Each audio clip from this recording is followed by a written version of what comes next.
检测到宿主正在实施犯罪行为绑架，符合绑定条件，大范对家系统开始绑定，绑定成功。宿主陈岩，生命倒计时23小时59分59秒。任务在系统倒计时归零前实施一次被系统承认的犯罪行为以获取寿命。任务失败，宿主将被抹杀。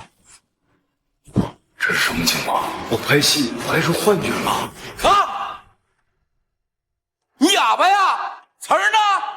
张导，什么情况呀？我们家婉晴一会儿还要赶时尚晚宴的场呢，能不能换点专业的演员呀？这种臭群演也太耽误事儿了。我来搞定。好，说你呢，能不能演？书店他妈缺你一个呀！对不起啊，导演。对不起的事儿别鸡巴干，能演演，不能演给我滚！各部门准备，上 X。怎么回事啊？这什么破剧组，找的什么垃圾龙套演员？你下次再找这样的，老娘就不演了。让再来一遍，浪费时间。老天爷在跟我开玩笑吗？这要我当参考人的面犯罪，就是一个小龙套，我上哪实施什么高智商犯罪呢？等一下，判定犯罪的标准是什么？是因为我刚才在扮演劫匪，所以判我犯罪？那是不是？我只要用尽全力，把戏演得天衣无缝，让系统信以为真，就算要完成了。看来只能看 bug 了。检测到宿主求生意志强烈，新手福利发放，微表情掌控初级。技能说明你可以完美控制自身所有的面部肌肉，做出任何你想要表达的或伪装的情绪，在他人眼中，你的表情即是真实。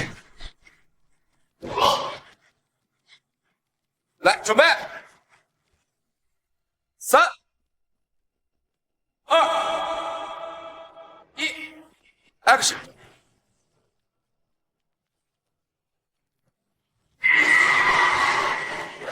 那个眼神好像是真的。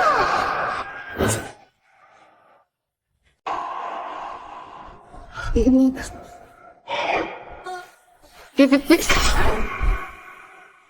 别动，再动一下。你敢遭我罪吗？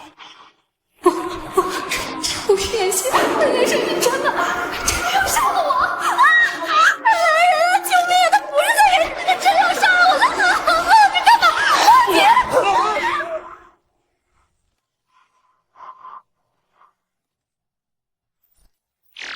检测到宿主实施绑架犯罪，行为已中断，策划完美度 F， 执行难度 D， 隐秘性 F， 社会影响力 D， 成功在特定范围内制造了巨大恐慌，并对目标人物造成严重精神冲击。奖励结算：1、寿命加15天；2、新手技能礼包，犯罪侧写。技能说明：你可以通过观察和分析对目标人物的心理状态、行为模式进行初步的逻辑推演。当前剩余寿命15天23小时42分11秒。真的成了！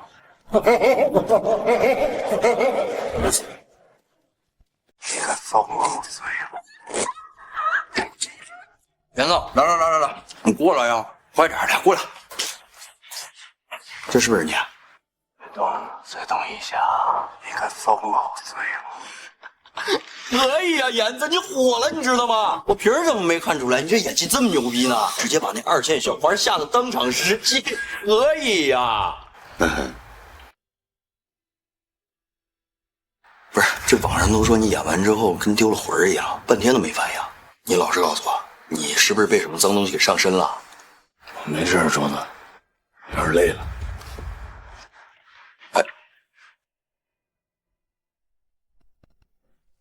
六哥，要不再从那几个科班出身的里头挑一挑吧？虽然说感觉不太行，但是他最起码稳妥。稳妥个屁！我要的是稳妥吗？要的是惊悚。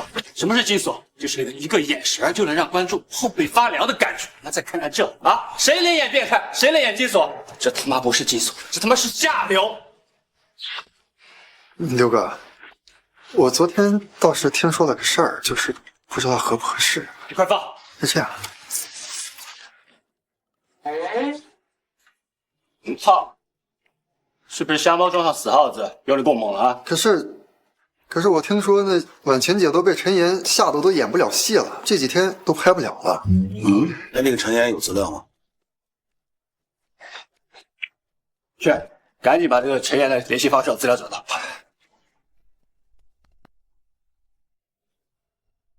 我靠，人呢？快看，网上都叫你陈疯子了，还有这种，他叫你赵根真，牛逼呀你！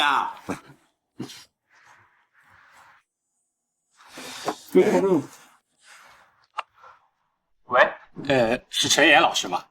哦，我是。陈老师，我是网剧《面具之下》的选角导演。我们剧组现在急需一个特约演员，这个角色比较特殊，不知道您明天有没有时间过来试个镜？机会，天赐良机，正愁没朋友去演犯罪呢，机会自己送进门来了。陈老师，你还在听吗？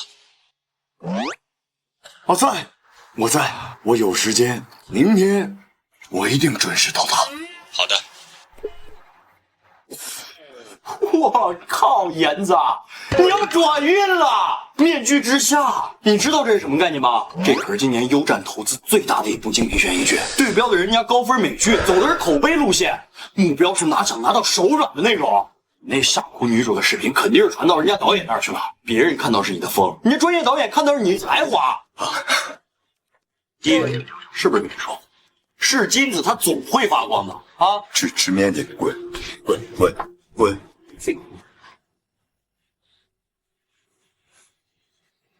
是，而且这不仅仅是为了活着，更是为了堂堂正正的当一个演员。检测到宿主获得新的犯罪机会，现发布阶段性任务。任务名称：艺术性捕猎 B 级。任务要求：作为一名变态杀手，完美实施一次以艺术为名的捕猎，请宿主为雨夜护肤，构建一个令人信服的、充满黑暗逻辑的犯罪人格。任务奖励：根据完成度，奖励30到60天寿命，失败惩罚误杀。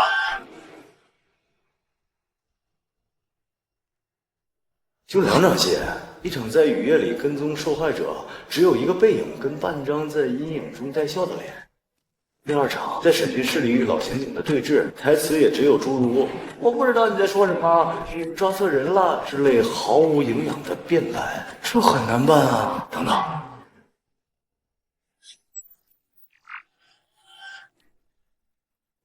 犯罪侧写。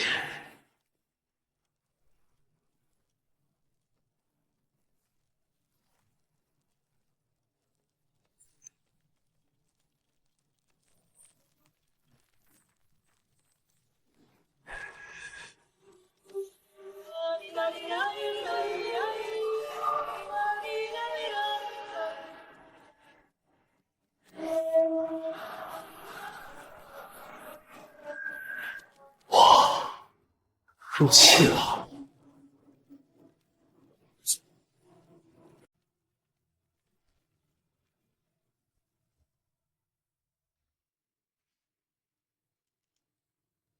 哥啊，一会儿啊，要放松，别紧张。虽然这个角色戏份不重，但是非常的重要。李老师对待一戏非常的认真，你一会儿正常发挥就行啊，别有压力。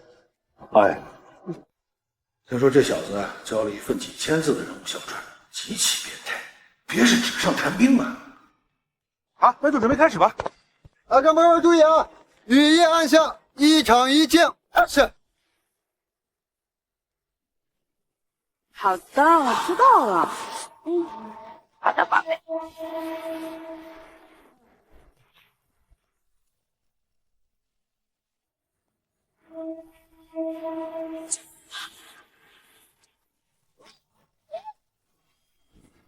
救命！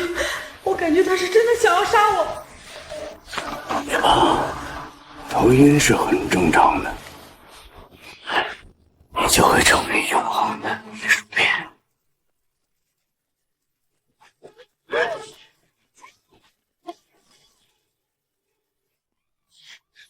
我靠，来了，就是这个味儿。我听说的只是他把人吓哭了，没听说他直接能把人送走了。咔！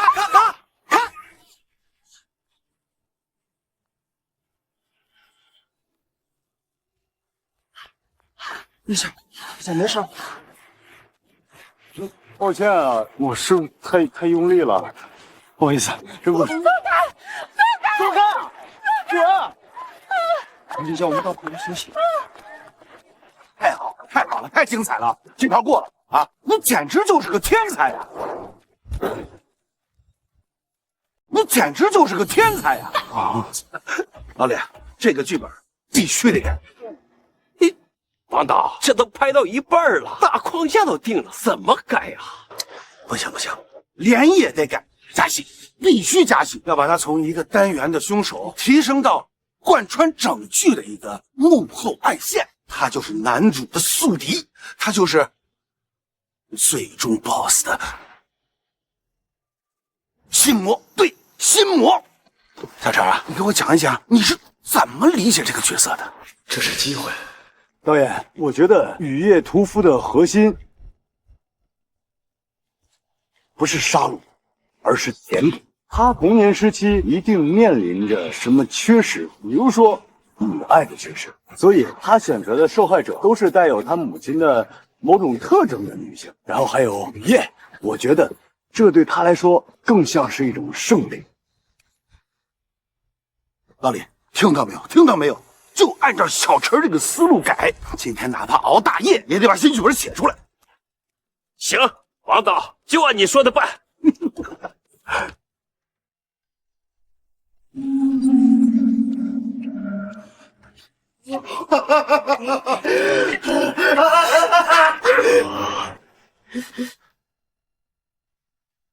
你干啥呢？没事儿，琢磨一下角色。去哪儿琢磨角色？你他妈鬼上身了吧你！你听我的啊，这部戏演完，你抓紧找个精神病院看看去啊！是啊，鬼上身了。若不是生死线相逼，我准备好了，来吧。这场戏我要极致的真实感，是心理的博弈，是意志的碾压。田兰，拿出你影后的实力。陈岩，你昨天跟我说了那么多，今天你就原封不动的给我演出来。哎，哥们们注意，面具之下第78场第1届 ，Action！ 姓名、年龄、职业。你那些所谓的艺术品，我们可都找到了。他的眼睛，他的目光，这绝对不是演出来的，这是一种源自于不清楚的对生命的绝对漠视。看着我，回答问题。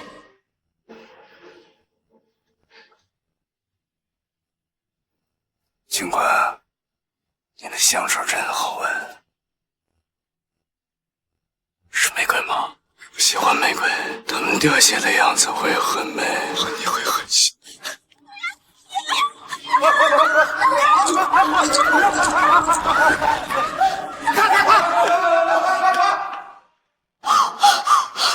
呦，你没事吧？他是个疯子，放心，再不加元气，就真的消失。田老师，放轻松啊！你愣着干什么？还不带老陈下去休息一下？我的天，刚才那个眼神，我隔着老远都感觉腿软。这哥们儿不是陈老师，他到底什么来路？体验派啊，也不需要这么体验。这是自己活成杀人犯了。行吧。检测到宿主成功实施精神袭警，目标为一线精英，造成了极强的心理创伤，犯罪行为评级 B+，完成度92%，获得30天寿命，剩余寿命90天。恭喜宿主解锁新技能，痕迹鉴定学冲敌。活下来了，不过这个痕迹鉴定学是天才呀！你简直就是个天才！我拍了这么多年戏，从来没遇到过你这么优秀的演员。还有那2句词，绝了，简直是神来之笔。那个废物编剧挤破脑袋都写不出来这样的台词来。这条过了，就用刚才这一条。谁要是有他妈意见，就都给我滚蛋！前栏那边我去说。你们还愣着干什么？还不赶快给陈老师拿水、拿红牛，给陈老师买最好的咖啡。从现在起，陈老师给我伺候好了。好。谢谢，不错呀。王导，你看我带谁来了？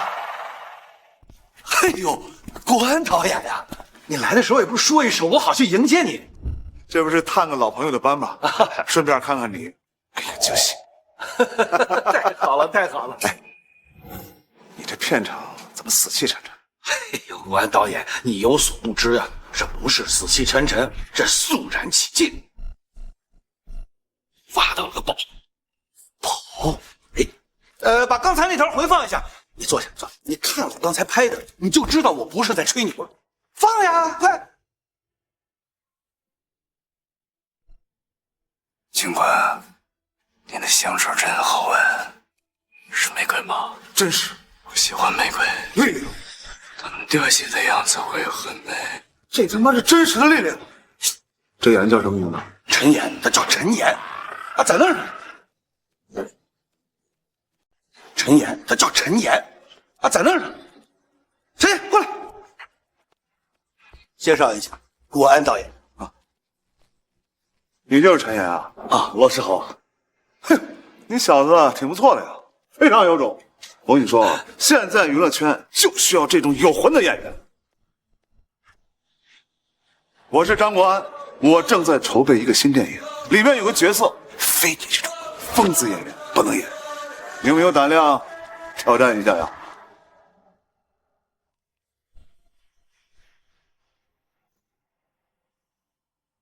又一个机会，还是一个能让我完成更高难度任务、获得更长寿命的绝佳机会。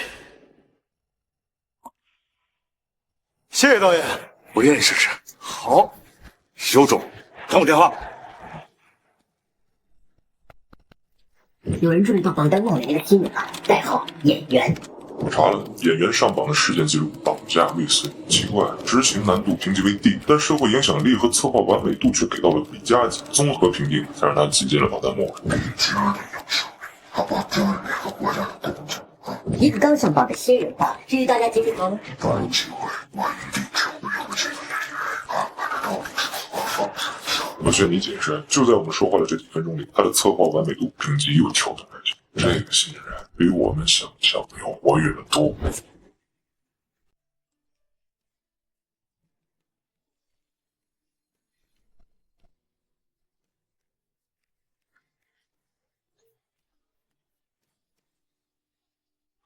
我操！亲爹，嘿嘿，我说过吧，这金子这不发光了吗？来，儿子亲你一口。嘿嘿嘿，爹，儿子带你下馆子去。听你的。吃顿好的，走。我等一下。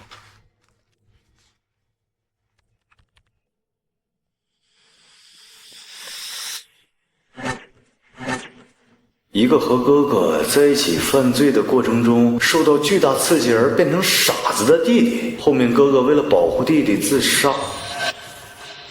演傻子？傻子怎么去完成 C 级犯罪行为啊？等等，哥哥为什么要自杀？保护弟弟，难道不是应该拼尽全力活下来照顾弟弟吗？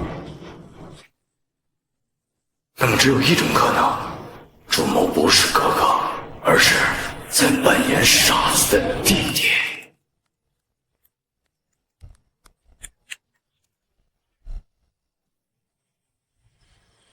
天子，等你哪天火了，你找我当你经纪人。如果拍完悬案，拿到一笔可观的片酬，过上这种悠哉的日子也挺好。不过怎么可能呢？我有个永远也摆脱不了的犯罪系统，一股寒风，还有一股犯罪特性带来的特殊熟悉感。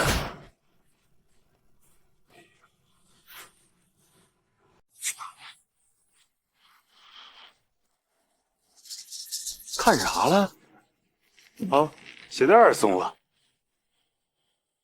他的气息很危险，混合了暴力、贪婪和病态兴奋。起因微表情掌控功能。看似漫不经心，每当有一个单身女性或者带小孩的母亲路过，她的瞳孔都会在1/5秒内急速收缩，迅速恢复通畅，嘴角的笑一闪而过。一个捕食者看见猎物的生理反应，无差别袭击或者有预谋的犯罪分子。演子，你干啥呢？我饿死了，快走啊！怎么办？报警？还是装没看见吧？啊，我走。他要实施犯罪了。叔叔，你快占座也快，我运个熟人马上过来，快！检测到宿主，仅凭蛛丝马迹便发现同类，宿主果然很有犯罪天赋。代号屠夫，罪犯榜排名98，正在策划犯罪行为，而其绑架案预备阶段。谁他妈跟他是同类啊？开启领域任务狩猎游戏。任务描述：作为一名未来的大犯罪家，怎能容忍低劣的同行在自己面前班门弄斧？击败他，取代他。任务规则：主动击败罪犯榜上排名高于你的成员，可直接夺取其排名并获得随机高级奖励。任务时限30分钟，失败惩罚剩余寿命减半。高兴哦！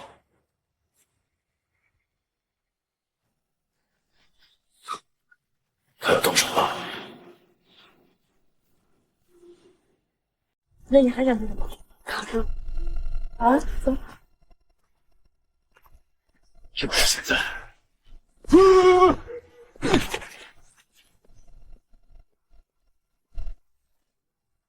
哎，钱包呢？走呀，走呀！谁说的呀？谁？小子，找死是吧？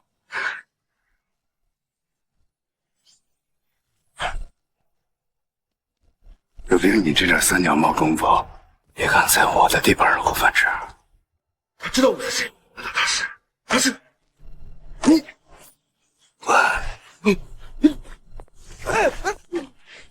怎么回事？小伙子，没事吧？他没偷你什么东西吧？别动，老实点。这什么？金山同志，不好意思啊，好像是个误会。你看我这记性，我忘了我给揣这兜里了。我就是感觉刚才我俩撞了一下，他腰间有什么硬东西硌着我了。我一着急，我以为钱包丢了，就喊了一嗓子。小伙子，你这误会挺歪打正着的。他携带管制刀具，形迹可疑，一看就不是什么好人。幸好你喊了一嗓子，要不然指定发生什么事了。行了，跟我们回去做个笔录。哎，走。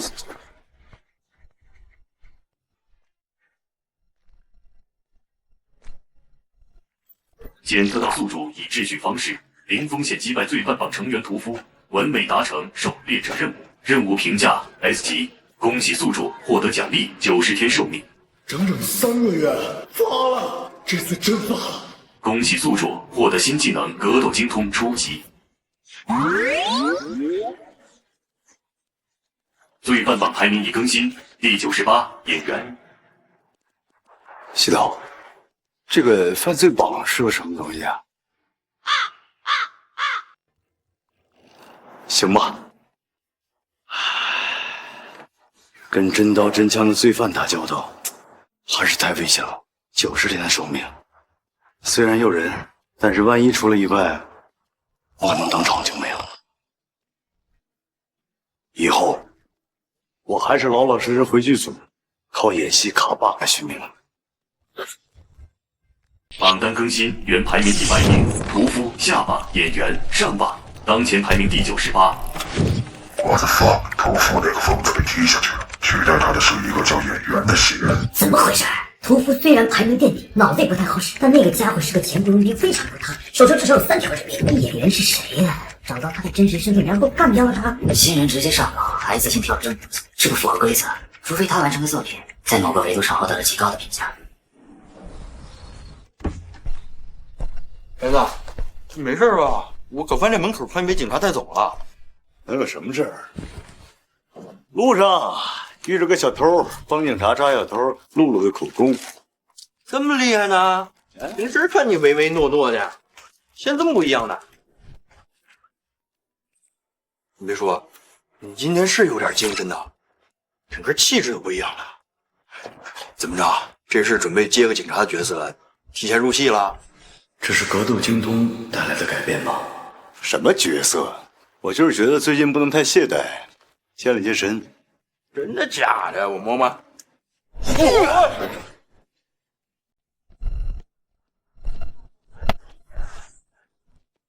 哎，瞅那哥们儿是不是有点眼熟啊？他呀，不认识啊，瞅跟群演似的。你说咱这么大制作戏，咋给他放进来了呢？23号陈演。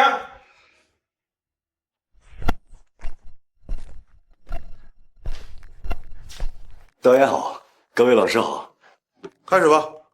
剧本片段都看过了吧？就演那段，哥哥给你削苹果，你就坐那儿等。啊。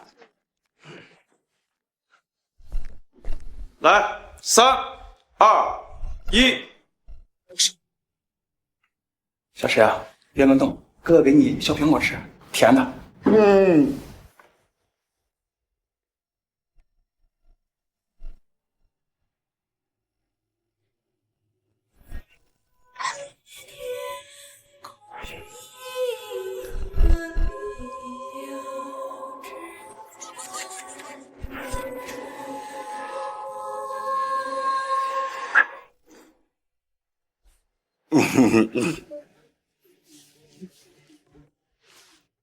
我看到了，他演出了我剧本里深藏的内核。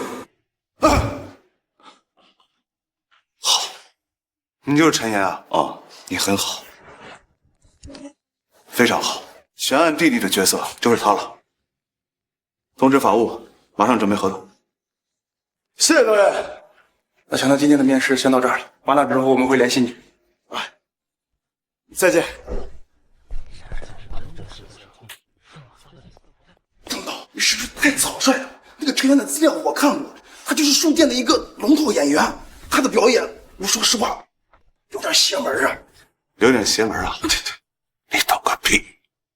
你们刚才看到了一个傻子，对不对？一个演的还算像的傻子吧？但我告诉你们，我看到的是什么？是一个恶魔，一个亲手策划了灭门贼团，把自己哥哥当做工具，事后又把自己伪装成完美无瑕的受害者，骗过了全世界的顶级恶魔。人子，试镜咋样啊？成了没？我告诉你啊，我刚接到了一个演尸体的角色，拍完150块钱的，你去不去？咋了？没成啊？没成就没成呗，多大点事儿啊！那失败乃成功之母嘛。哥带你演尸体去，保管咱今天躺着把钱挣了啊！我操！悬案，张国安导演那个，你拿下了？刑警队长万一义，金龙百花双料影帝那个，我操！邓超超。白玉兰师弟那个邓超超，我操，严子，你和双料影帝师弟打戏，你这要起飞了呀你！居然和我推测的一样，弟弟才是幕后凶手。我要演的不仅是痴傻的弟弟，更是一个伪装下对人性极度玩弄的恶魔。严子，真实事件改编，你接了个什么角色呀？你这拍完不得看心理医生去啊？真实案件改编，世上真有这么一个案子，因为国安导演的好友很可能就是案件亲历者。检测到宿主正在谋划新一轮的犯罪计划，任务评级 S7，完成奖励365天寿命，永久技能完美伪装，失败惩罚剩余寿命清零。我已经没有退路了。别急啊，有点烫，慢点吃。慢点。哎呀，你看看，哎，嘴这脏的。够了，非常好啊，赵赵状态很对，小陈啊也不错，你那股傻劲儿很真实。谢谢导演。哎，兄弟，你别说，你这状态，我差点都信。这一闪而过的冷静，好像在确认哥哥这个角色是否符合他的剧本。有意思，太有意思了。我要举报。有一个比我厉害多的大人物，只要也能抓住他，绝对是个惊天大案。说，他就是害得我失手的那个人，他害得我被抓进来。一个普通人把你这个杀人如麻的屠夫送了进来，是真的。他偷了我耳边，你们知道他对我说了什么吗？他说：“就凭你这点三两毛功夫，你在我的地盘上有饭吃。”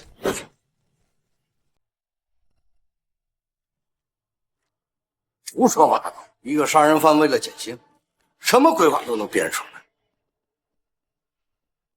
赵队，我并不认为这是巧合。你再看看这个网剧《追凶》剧组流传出来的拍摄花絮，他们都指向同一个人。这在我的专业领域不是巧合，这叫行为模式的重复。你的意思是？我对他很感兴趣。一个人的言语可以撒谎，但是屠夫那种深入骨髓的恐惧反应是装不出来的。那你想怎么样？把他带回来审？不，这是最低级的做法。如果他真的有问题，那么他的心理素质和反侦查力一定都是顶级的。况且我们也没有任何的证据。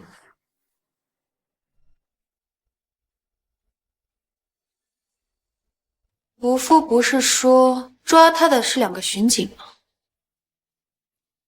那我们就扮演成这2位巡警同事，以了解抓捕细节、核实见义勇为为由，去悬案剧组近距离的接触一下他。好，就按你说的做。行，一会儿就这么演啊。没问题。陈安同志，你好，我们是市局的。想就上次你协助我们抓捕疑犯的事情啊，再跟你核实几个细节。没问题，警察同志，都是应该的，都应该的。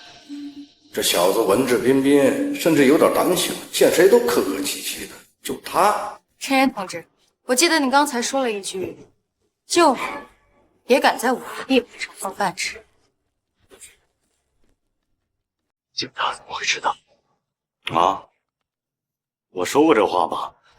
记不太清了，我当时就太紧张了，应该是电影什么的看多了，我乱喊的。各部门注意啊，准备下一场。陈岩，跟3高就位。不好意思啊，警察同志，那个导演叫我就过去了。没关系，你先忙。正好我们也想看看电影是怎么拍摄。好，来，准备啊，3、2、1 ，Action！ 喂，你把钱还给我吧，我要用钱给我弟治病呢。喂，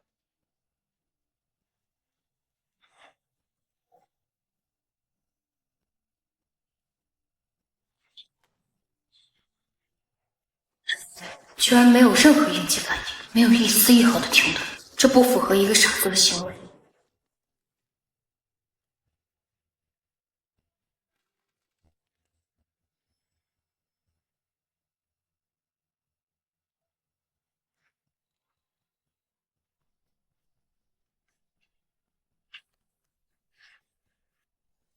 人，这小子啊，演的真不错，能拿影帝的料。行了，咱们走吧，别影响人家工作。林教授，怎么？他不是在演一个傻子，他是在完美的诠释一个顶级的伪装者应该如何扮演一个人。什么？赵队，你有没有看到他刚才的表演？每一个动作都令人发指。林教授，你是不是想多了？这不就是一个演员的基本功，入戏而已。入戏？如果这根本就不是演技。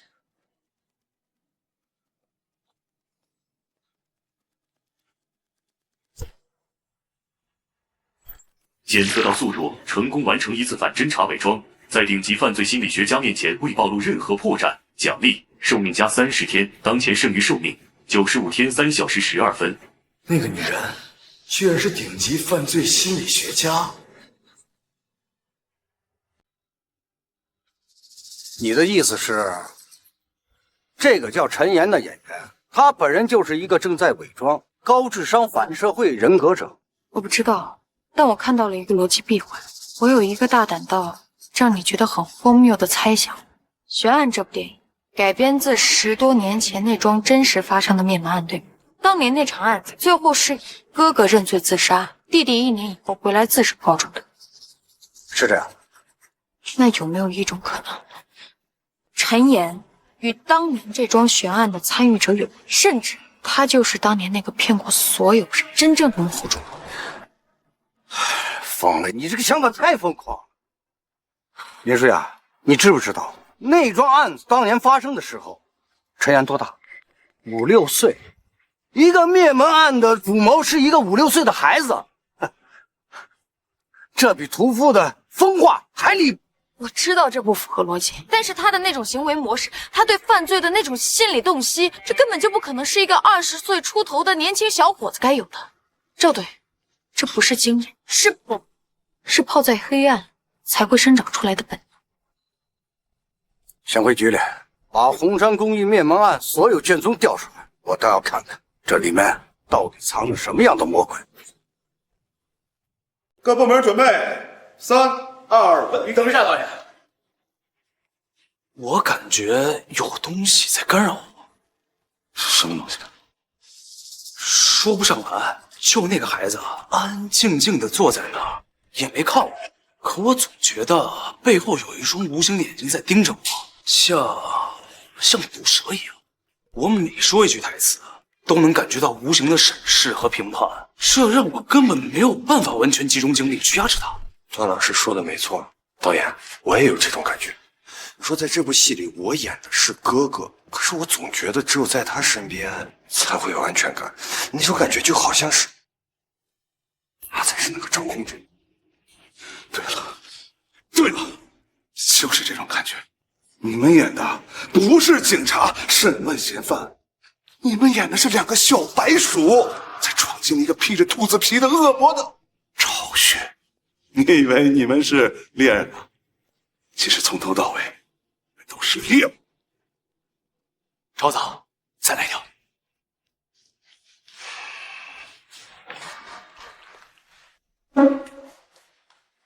老王，今天可得请你这专业人士给我好好把把关呐。哥，你真的觉得这个叫陈岩的小子能演出那个疯子的内核？你信我，这小子绝对会给你天大的惊喜。悬案最后一幕，第1场 ，Action！ 你终于肯出现了。我哥埋哪儿了？你还有脸提你哥？他为了你扛下了所有的罪名。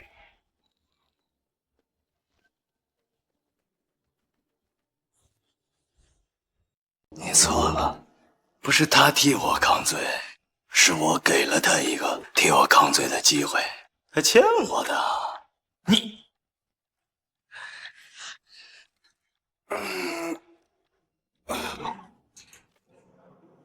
我花了1年啊，看着你们像没头苍蝇似的，满世界的找我哥留下的痕迹，难道不好玩吗？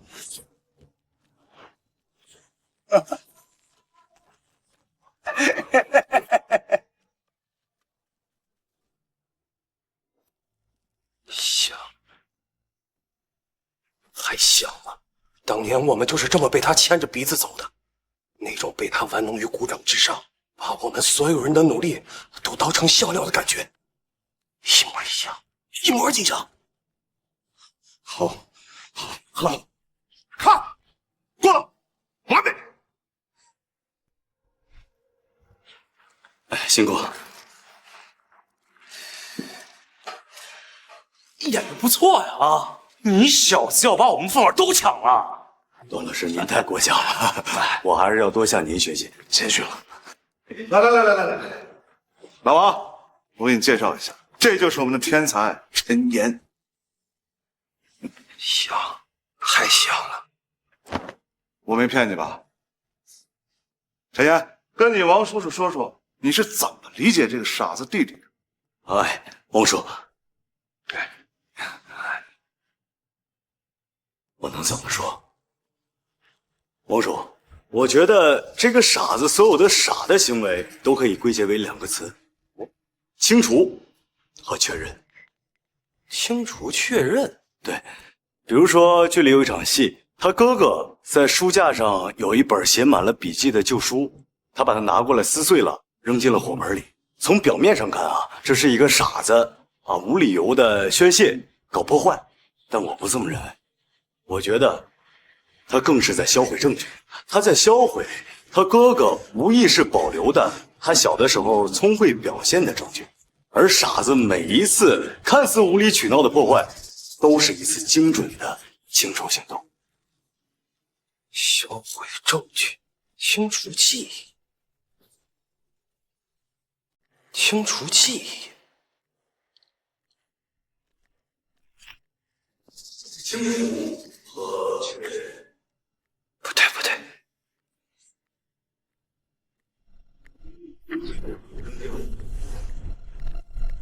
魂儿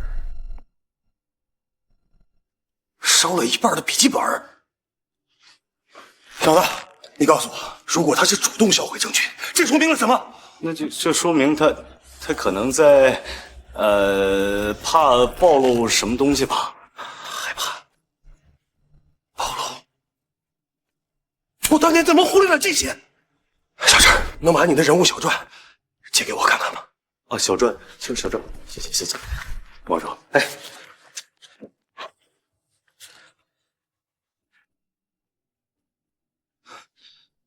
太好了，太好了！看到没？看到没？我把行家都镇住，我的电影啊成了。小严，你小子封神了！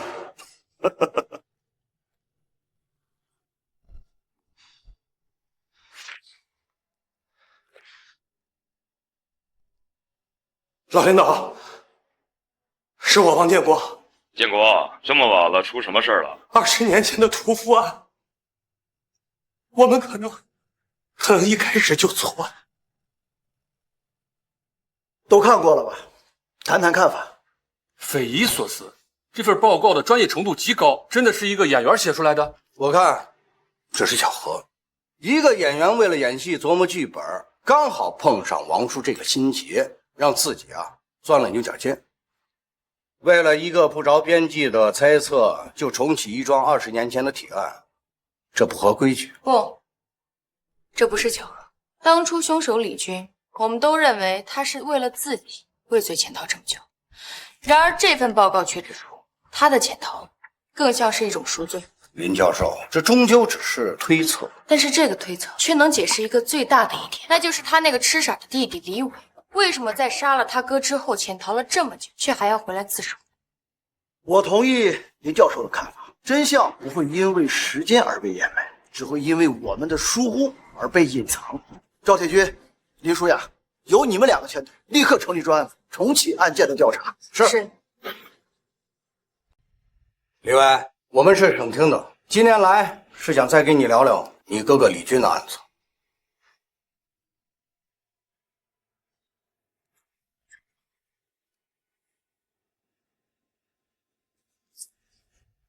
你哥他很后悔，对不对？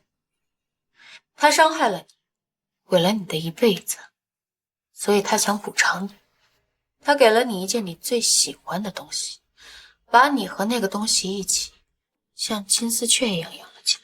所以他很害怕，不是害怕警察，而是怕失去，害怕那个他补偿你的东西被人夺走。你怎么会知道的？因为有人看到了你的心。你之所以会杀你哥，是因为那笼子快关不住金丝雀了，对吗？那只鸟儿长大了，想要飞走，甚至想要啄子咬它。不知道，没有，他没有想要啄死我，他只是想回家。我哥，是我哥对不起他。我们都对不起，对不起。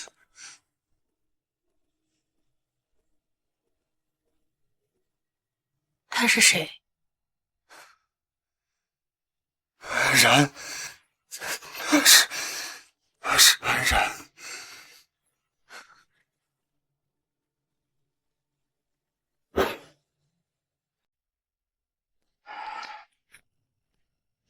疯子，真他妈是个疯子！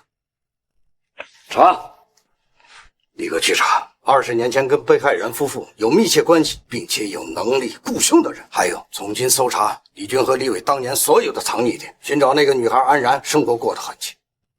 等等，袁教授，还有什么指导？我觉得现在的主要任务除了追查真凶之外，还应该再加上一项。什么？对那个叫陈岩的演员进行一次全面而深入的背景调查。林教授，他只是写了个剧本，演了个角色，我们是警察，不是电影审查委员会。赵队，我从不开玩笑，他身上发生的事情你是知道的。他是一个能够完美模拟犯罪者心理的人。如果他犯罪，将是一场怎样的灾难？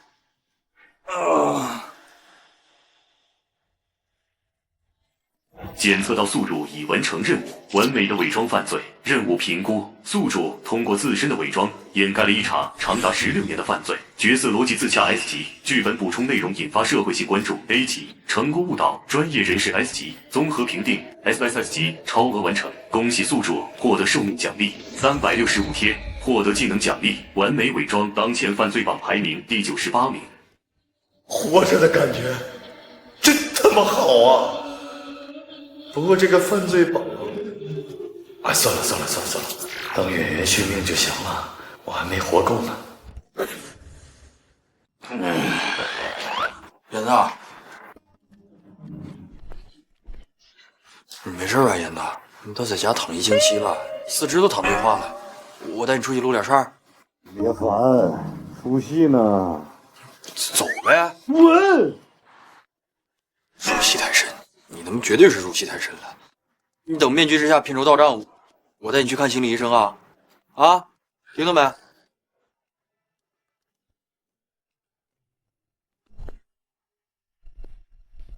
陈岩，男，22岁，孤儿，在红星福利院长大。18岁后离开福利院，考入恒城影视职业学院表演系。社会关系方面，除了一个合作的室友外，几乎没有深交的朋友。银行流水清晰，最大的笔收入就是这次悬案的片酬，无任何犯罪记录，连闯红灯的前科都没有。福利院那边呢？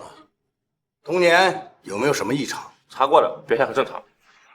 难道只是巧合？这世上没有那么多的巧合。这个调查结果反而验证了我的一个猜想：要么他是一个潜藏极深、拥有完美双重人格的伪装者，而他的另一面我们至今未能触及；要么他就是一个表演天才，一个能够将自己精神完全抽离，然后注入到一个虚构角色当中，并以那个角色的逻辑行为去推理出完美犯罪的天才，或者说，这是一个游走在疯子与天才边缘的人。林教授，你的结论是？常规的调查已经没有任何意义了。既然无法从过去找到答案，那我们就从现在入手。我的建议是终止对他进行秘密监控和背景审问，然后由我以一个体验派表演者感兴趣的心理学者的身份和他进行一次正面接触。我也很好奇，能写出这种剧本的年轻人到底是一个天才，还是说他是一个披着演员外衣的魔鬼？我操，严子！我操，严子！严子，你快出来，出大事了！严子，你快！这面具之下是不是你演那个？火了，严子，彻底火了！我那个单元播了吗？播了。第二个雨夜屠夫就是你那个。我操！哥，鑫哥，你演的时候你脑子里想啥呢？我只记得我当时完全沉浸在犯罪侧写构建出的角色人格里，居然这么惊悚。严子，你火了，你彻底火了！这次不是梗火，是你人火了，全网都知道你是陈岩，所有人都在讨论你呢。说我不像演的，这是好事还是坏事？检测到宿主实施的雨夜屠夫案已在现实世界引发全民热议，造成巨大社会影响力。身为未来的大犯罪家，在犯罪道路上拥有自己的追随者，是通往巅峰的第一步。系统判定宿主已初步建立个人犯罪品牌效应。这也行？宿主成功在公众视野中塑造了一个深入人心的高智商、高风险的犯罪者形象，为后续实施更高级别的犯罪行为铺平了道路。恭喜宿主获得特殊技能危险感知，恭喜宿主获得180天寿命。我操，半年寿命！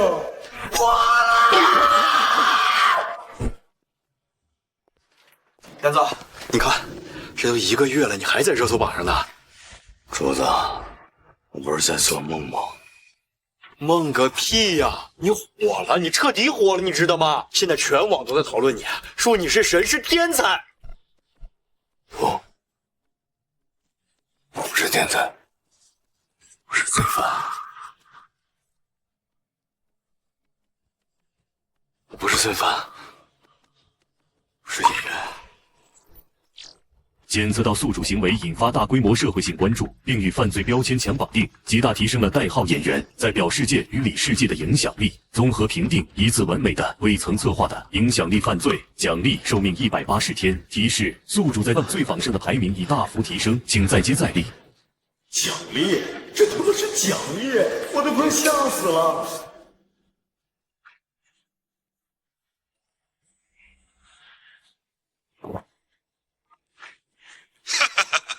陈岩，赵导，好小子，你干得漂亮！我果然没看错你，你就是为这个大银幕而生的天才。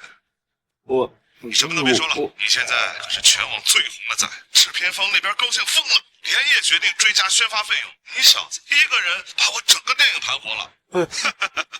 行了，你也好好休息，接下来准备迎接属于你的时代。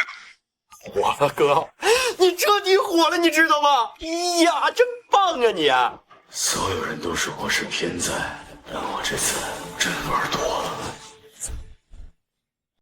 成员演员完成 S 级社会影响力犯罪事件，综合评定策划完美度双 S 级，执行难度 A 级，社会影响力3 S 级，隐秘性 S 级。榜单排名更新为第82名。演员疯了，你们看到了吗？排名直接跳了16位，这比我当年炸金库的都得害怕。这个年度里是什么鬼？干什么？我查了所有黑市情报，风平浪静，欧洲那边没大事，美洲的同行们也都在前数一。能让排名产生如此巨大波动，只有社会影响力这一项被评为了3S 级，这意味着演员的行为在现实世界中造成了现象级的恐慌或者舆论风暴，但他又同时获得了 S 级的隐秘性评价，这说明他本人完美运作，幕后没有暴露任何痕迹。我用 AI 反向追踪了近期全球网络热度最高的事件，排除了所有政治及娱乐八卦后，只剩下一条看似荒谬的线索。在华夏，一部名叫《面具之下》的悬疑剧爆火，该剧的一个演员因为一份所谓的人肉小传，意外帮助警方破获了一桩20年前的血案。这2件事情叠加，引爆了整个东亚互联网。这已经不是犯罪了，这是对规则的公开羞辱。他在用一种我们无法理解的方式玩弄着整个世界。我建议立即将演员的威胁等级提升至最高。点外卖了？人呢？找你呢。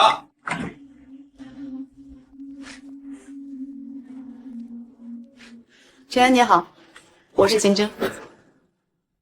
秦征，那个沉寂了小半年的王牌经纪人。你好。你好，我们坐下来聊。坐。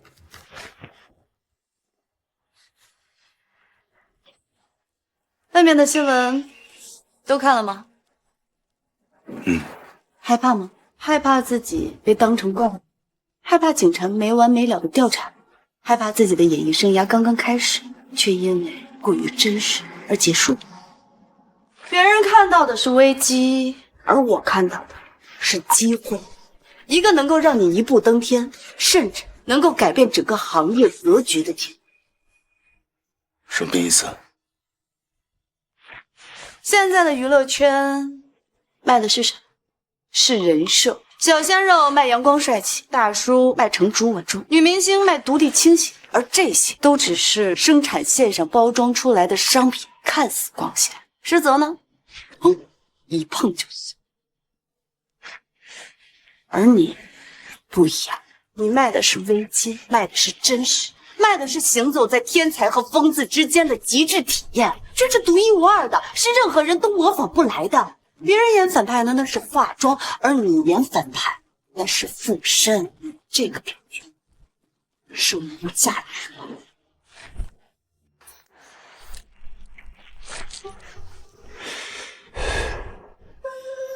警察那边，警察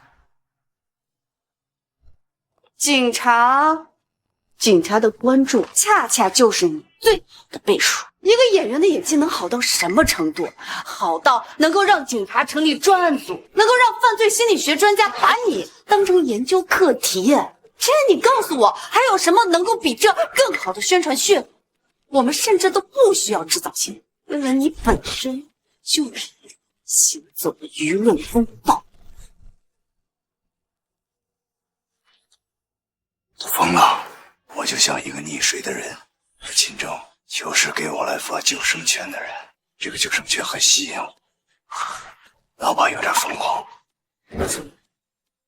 我不在乎你是怎么做到的，我也不在乎你是体验派的天才，还是为艺术献身的疯子，这些都是你的纯粹。而这个圈子的这些豺狼虎豹，都想把你这份纯粹给撕碎，让你变得跟他们一样平庸安全。而我呢，会为你筑起一座堡垒。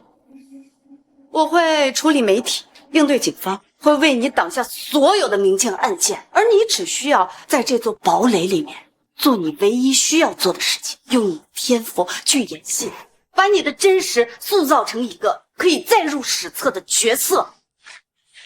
陈岩，你敢不敢？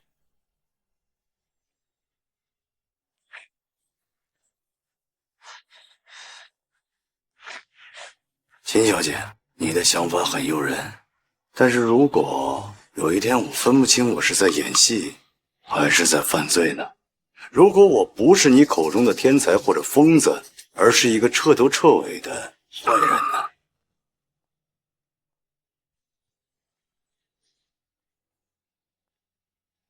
陈岩，我想你应该搞清楚一件事情，你是不是一个坏人，那是法律应该判定的事情。我不是律师，也不是你的心理医生，而我呢，只是一个经纪人。我的工作就是在确保你拿到影帝奖杯之前，没有人能够为你盖棺定论。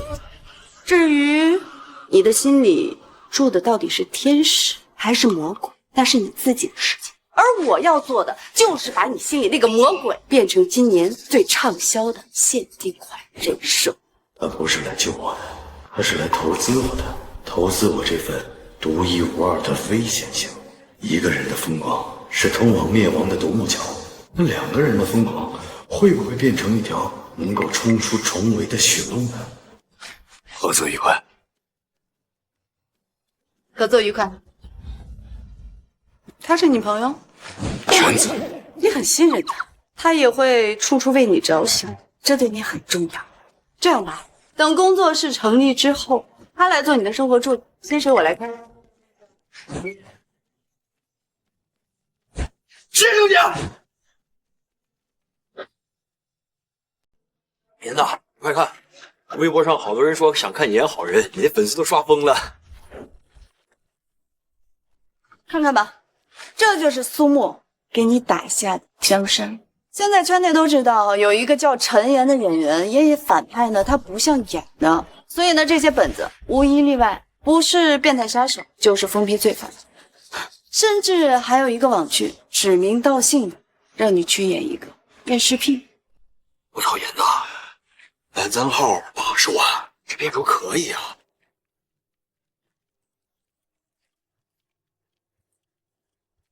程姐，这些我一个都不接。不是严子，疯了，那可是白花花的银子呀，这够咱俩演一辈子尸体了。不是，陈岩要是接了这些戏，挣了这些快钱，那他这辈子也就这样了。观众是有审美疲劳的，然后呢，资本会榨干他最后一丝价值，像扔一块抹布一样把他给扔掉了。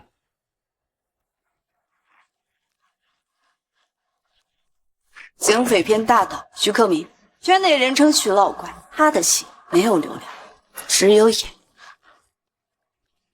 这部戏呢是警匪双雄片，投资3个亿，是今年国庆档的头号种子选手。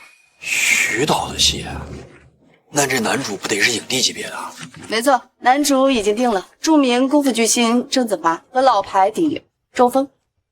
行啊，这就是郑姐的雷霆手段啊！郑姐，你看中的是阿文这个角色吧？和聪明人说话就是上瘾。没错，就是阿文这个角色，一旦演绎成功，你在主流电影圈就站稳。开玩笑，这是徐导的戏。郑姐，这个角色我想试试，试镜是什么时候？我就知道你会这么选，不过你得要做好心理准备，因为你的对手很强。谁呀？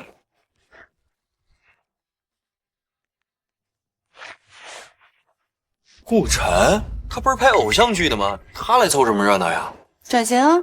我已经得到消息，他们已经砸下了重金公关，甚至愿意带资进组，势在必得。资本。所以，陈岩，这次试镜你没有任何背景可以依靠，你唯一能拼的就是你的演技。我已经确定了实习片段，就是阿文在废弃工厂里面和放弃他的好友做最后对峙的一段戏。这场戏要求情绪爆发力极高，所以你一定要好好准备。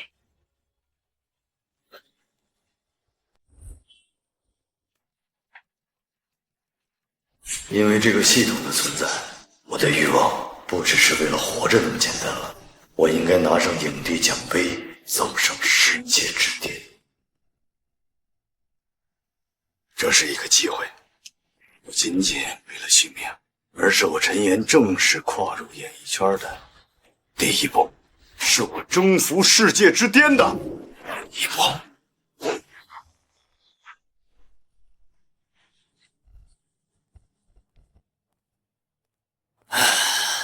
演员，真是个粗俗又狂妄的代号，就像一个只懂用最昂贵颜料胡乱涂抹的野蛮人。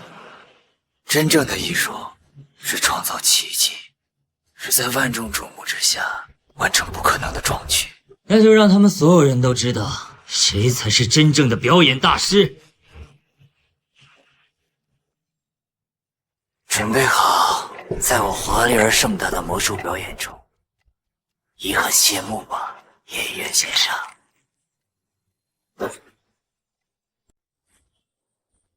这场硬仗，陈岩到底能打成什么样？下一位，顾晨。老师好，我是顾晨。3、2、1，开始。王哥，8年了，你知道这8年我怎么过的吗？当年你在法庭上，但凡为我们几个说几句模棱两可的话，我们几个的命运也不会如此悲惨。阿文，我们是警察，我没得选。你维护一个贼，都不会维护自己的兄弟。好啊！太棒了，小陈演技炸裂。徐导，您看，顾晨为了这个角色是下了苦心的。演的都对，但是像一杯白水，没有味道。全是演技，没有感情。下一位，陈岩。各位老师好，我是陈岩。3、2、1，开始。王哥，8年了，你知道这8年我们几个在牢里怎么过的吗？8年啊！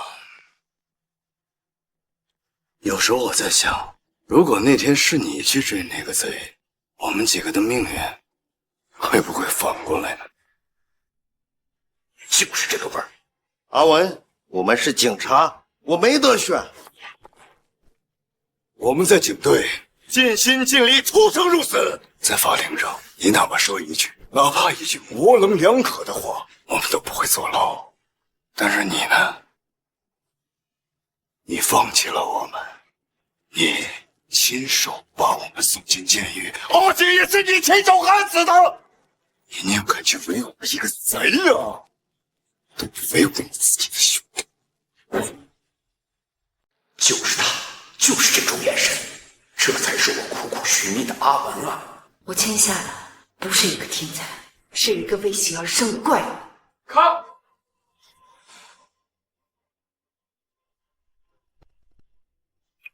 好，不错，陈岩，这个角色就是你了。秦章，带着你的演员，明天早上来公司把合同签。好的，是的。陈岩，你做到了，我的眼光果然没错。郑姐，是我谢谢你给我这个机会。是我该谢谢你，我赌对了。徐导看中的果真是你这种真正演员。年轻人，你很有天赋，不过还是得学会出戏啊。演员嘛，特别是演这种角色，入戏快自然是好事，可是出戏快也很重要哦，否则的话迟早会出问题的。谢谢徐导，我记住了。秦章，带着你的演员明天早上10点来公司把合同签了，然后我把剧本和拍摄计划给你们。太好了，师傅，明天见。哎，好好准备。哎，太棒了。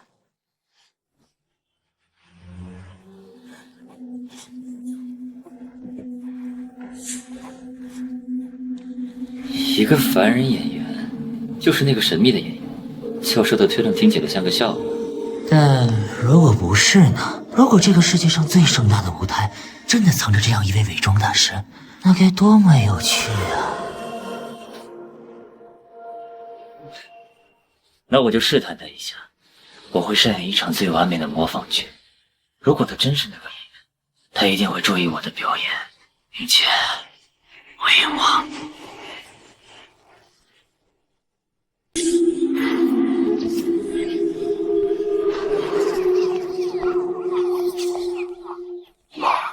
什么玩意？这不就是那部破剧里的情节吗？面具之下是吧？真是神经病学着干！赵队，冷静。怎么冷静？这摆明就是模仿杀人！现在这网络里什么乱七八糟的东西都有，教唆人犯罪，回去就得让王姐把那部破剧给下了。不，赵队，这不是模仿杀人。剧里的雨夜屠夫，他的现场是混乱、肮脏、充满原始兽性，他不在乎美感，他只在乎施虐和发泄。但这里不一样，你看这现场的布置，玫瑰花瓣、歌剧手套，还有那张扑克牌，犯罪者再加入自己的元素，他不是在模仿，他是在致敬，在炫技，在挑衅。这是一个极度自负又具有表演性的人物。立刻封锁消息，通知所有参与行动的人员，签保密协议。是。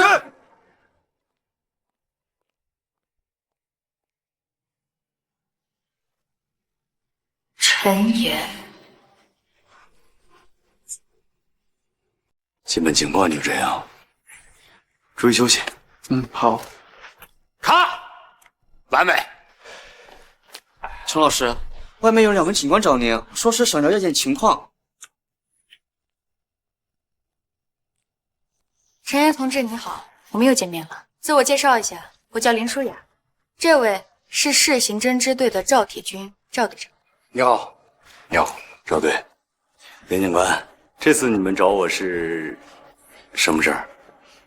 不是什么大事儿，就是一些关于影视剧创作方面的问题，想跟您这位专业人士请教一下。您最近演的那部《面具之下》，我们队里很多人都在看，反响很不错呀。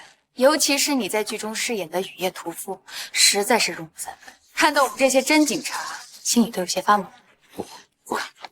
我很好奇，你是怎么去塑造和理解这样一个扭曲的角色？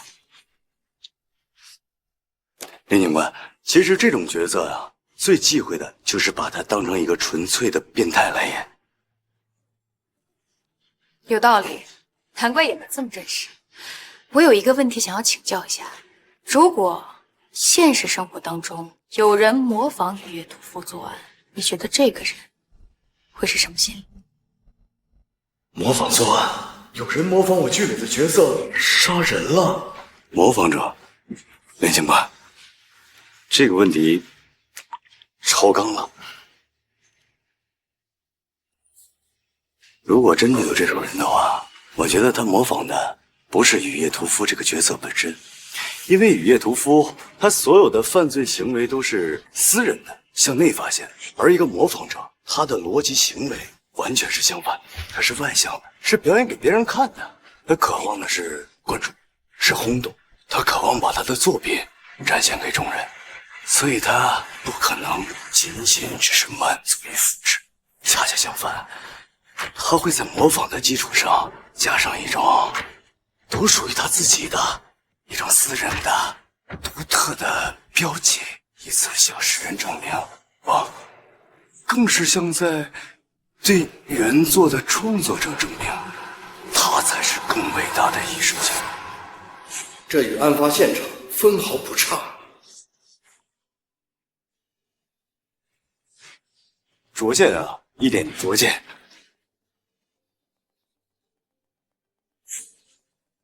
谢谢。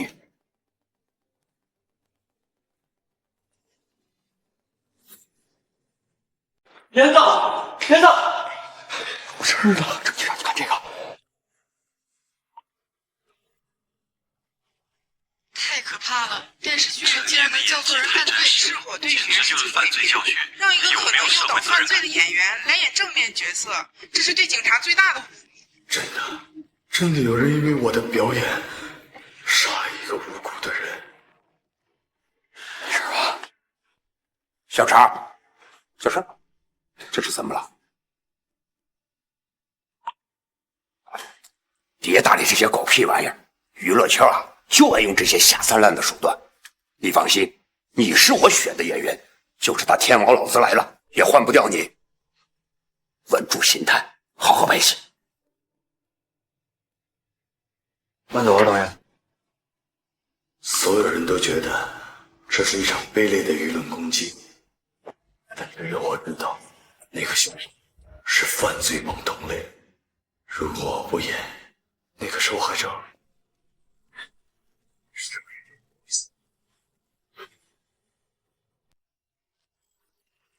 检测到演员的犯罪手法被完美复刻，其核心犯罪理念得到传播与实践。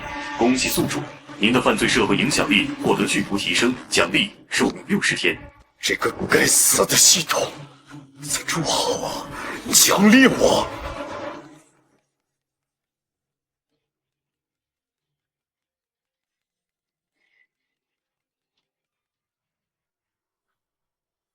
喂，陈岩，你听着，第一，这不是你的错，那个人的死和你无关，你不需要为此负任何的心理负担。第二，从现在开始，不要看任何新闻，不要刷微博，不要回应任何人，包括剧组里那些好心安慰你的人。把手机交给公子，让他保管。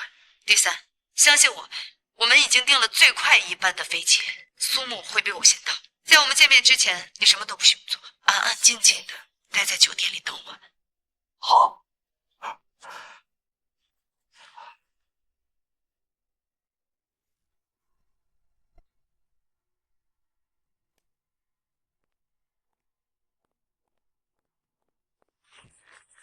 别慌，事情还没这么糟，还有我们呢。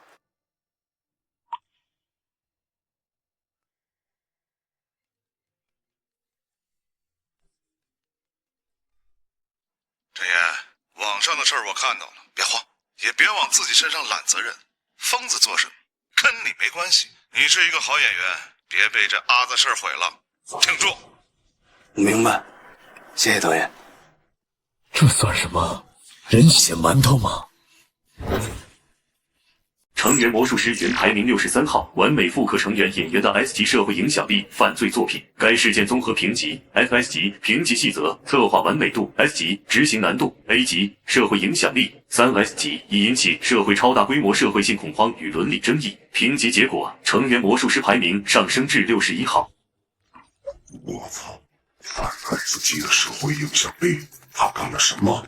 魔术师那疯子，还真的找到演员了。疯了，真是疯了！排名直接挣了2位，这比可怜河的都钱还大。你们都看错了重点不是 FF 级的影响力，也不是排名的变化，而是这次事件的性质。系统通报用了一个词“复刻”，但魔术师这个人是一个极度自负的疯子，从不屑于模仿，所以这根本不是复刻，而是挑战。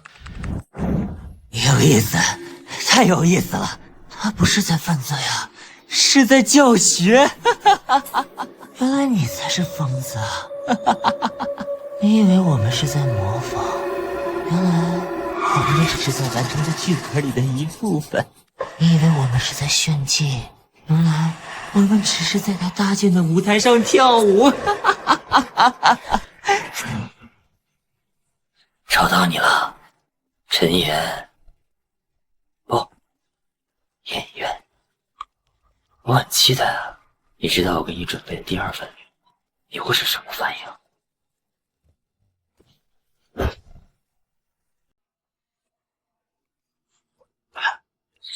妈的，在耍我！彻头彻尾的在耍我！线上除了他想让我们看到的东西以外，什么有用的线索都没有。赵队，冷静点儿，愤怒解决不了任何问题，他只会把我们拉住他给我们预设的情绪陷阱。陷阱？我们现在连他的影子都摸不到，还谈什么陷阱？林教授，你写的心理侧写报告我看过，这些心理分析真的能帮我们找到他藏在哪？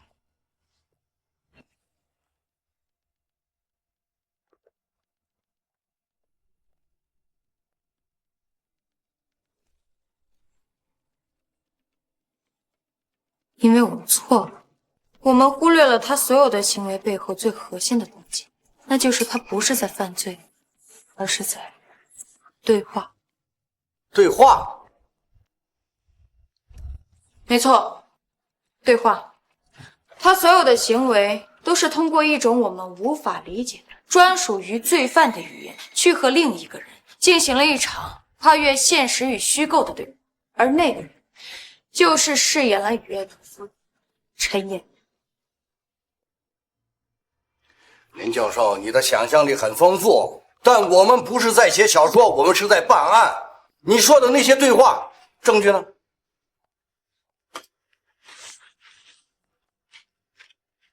证据就是这个，他所有的行为都是给一个人看的，他需要一个他认可的人去欣赏他的杰作，而这个人除了亲手创造雨夜屠夫的陈岩以外，还能有谁？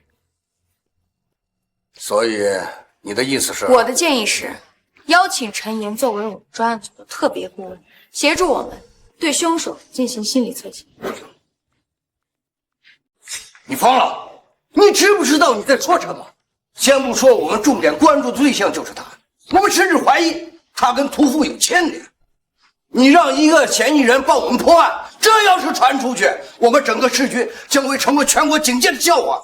赵队，我没疯，我很清楚我在做什么，而且现在我们还有别的解决方法吗？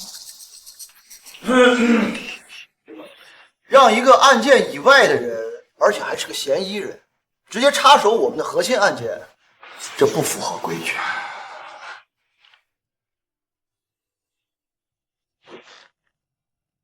但是，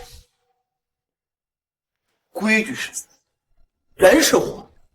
现在外面随时有人可能因为我们的规矩变成一具冰冷的尸体。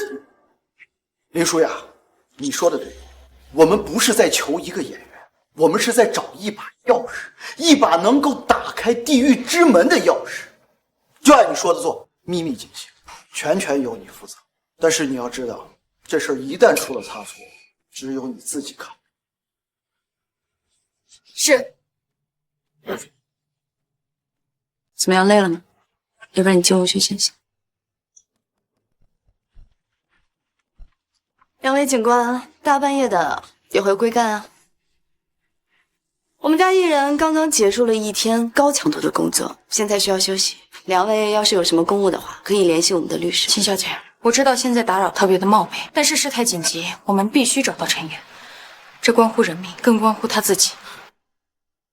可我怎么觉得最近关乎于他的消息都是源于你们警方的信息泄露呢？现在全网都在审判他，你们不去抓捕真正的凶手，反而大半夜的跑过来去找一个受害者。我们是在办案，不是在和你玩公关游戏。周队，秦小姐，我们不是来审讯的，我们是来寻求帮助的。林警官，我就是想知道到底发生了什么事情，让你们大半夜的以这种方式来找他寻求帮助啊？陈岩，这不是演戏，也不是剧本。就在2天前，第2个受害者出现了。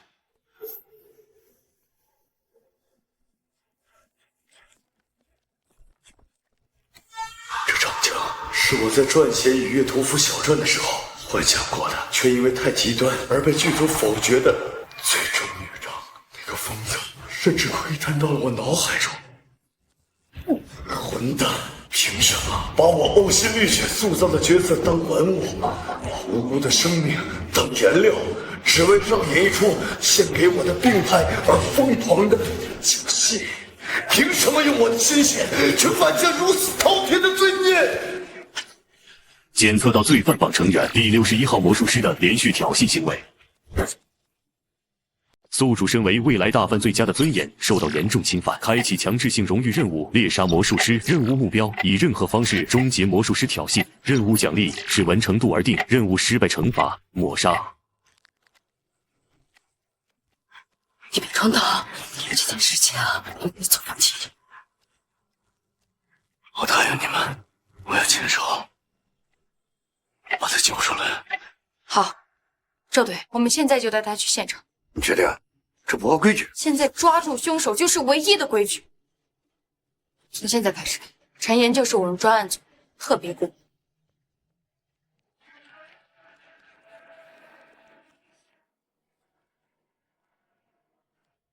别动。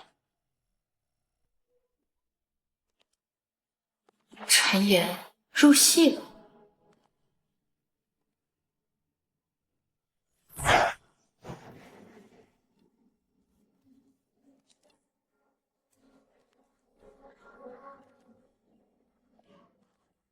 他在干什么？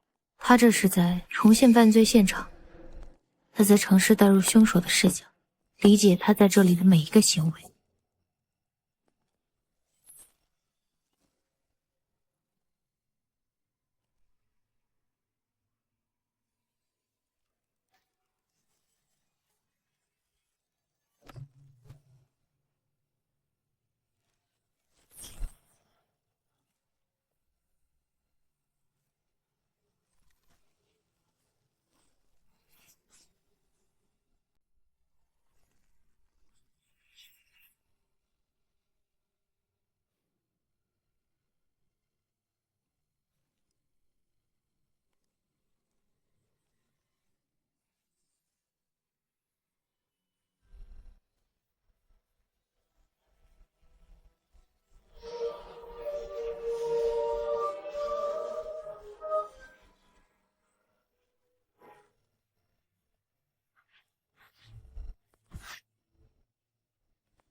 陈岩，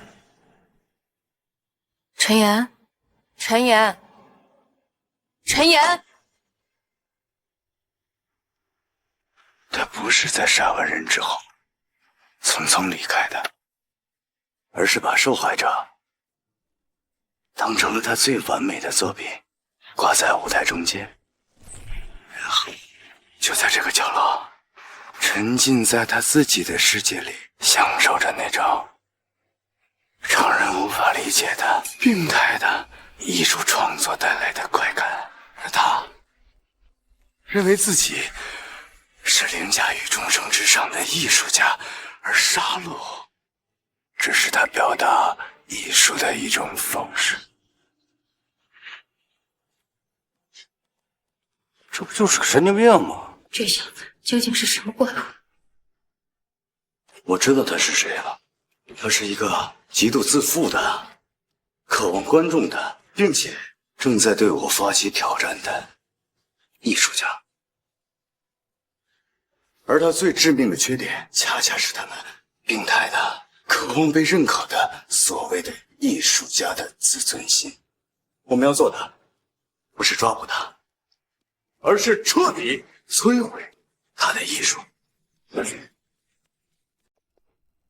沈阳，我不管你是什么天才还是疯子，现在是两条命，不是让你来玩什么行为艺术，我们是要抓住他，不是跟他玩什么心理游戏。赵队，对于一个自诩为艺术家的罪犯来说，你拿手铐抓捕他，他只会享受追捕带来的快感。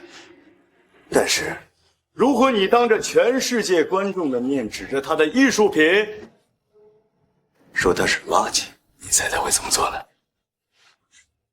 赵队，心理游戏恰恰是追捕他的最佳办法。陈岩，陈岩，你那边怎么样了？程姐，没事儿。我需要你和苏木的帮助，我需要你们动用所有资源，为我安排一场最高级别的专访，话题性最强的、影响力最大的深度新闻栏目，时间越快越好。陈岩，你知道你在说什么吗？你主动跳进舆论的绞肉机里，你知道后果是什么吗？我知道，我不仅要跳进去，我还要把他拖出来。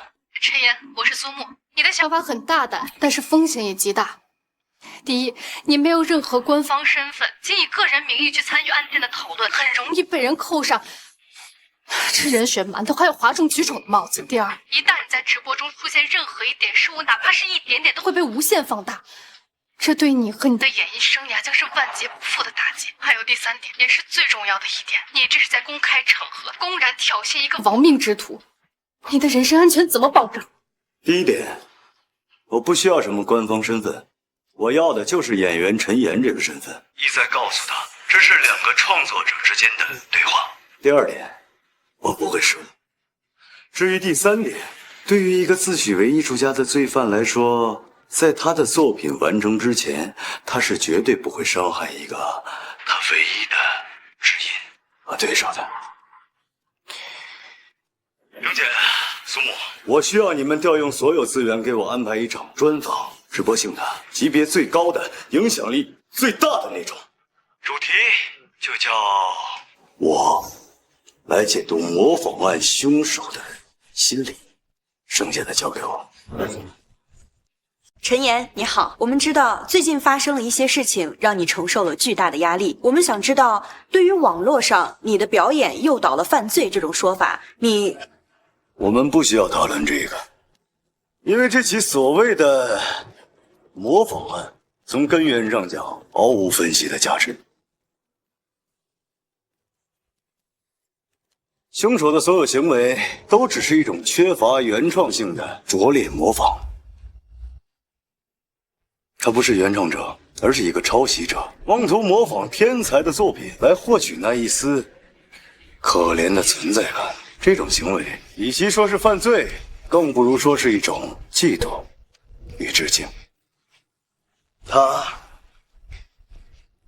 更像是一个不懂得绘画的孩子，以为把所有最名贵的颜料胡乱地泼洒在画布上，就能创造出一幅惊世骇俗的作品。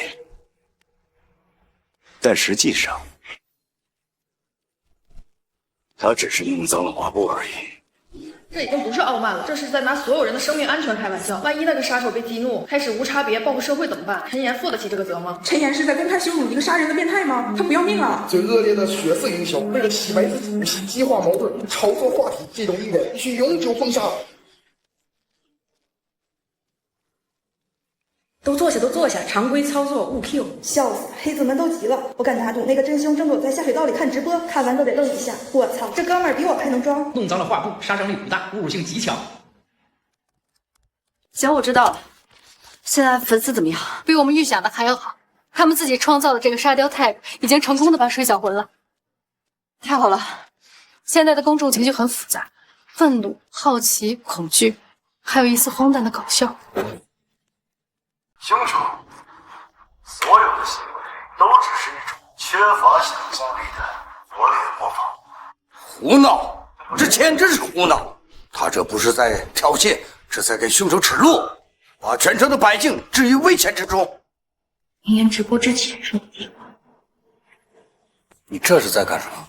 诱饵，我会在直播结束时抛出一个看似专业性的预判。一个缺乏原创性的罪犯，他的行为模式都是固定的。他为了获取更大的关注，所以会选择本市最著名的地标性建筑，比如说双星塔，还有时代广场，来完成他最后的也是最盛大的拙劣表演。放了，万一他真的去怎么办？不，他不会去的。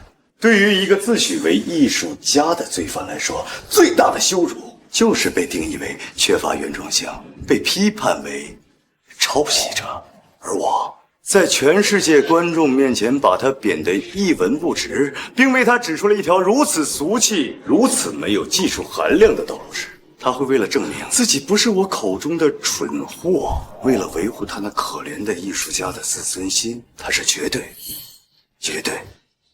不会选择去这儿。恰恰相反，他会选择一个更隐秘、更高雅、更符合他艺术修养的地方，来完成一场超越我、超越女乐屠夫、独属于他自己的原创演出。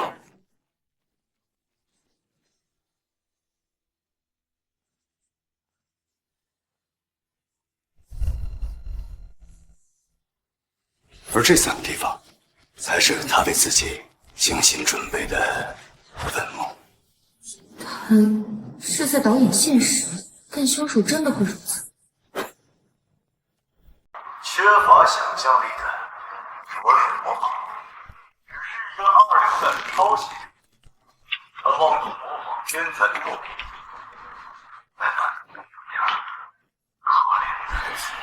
拙劣的模仿者，二流的抄袭者，很好，演员先生，你成功激怒我了。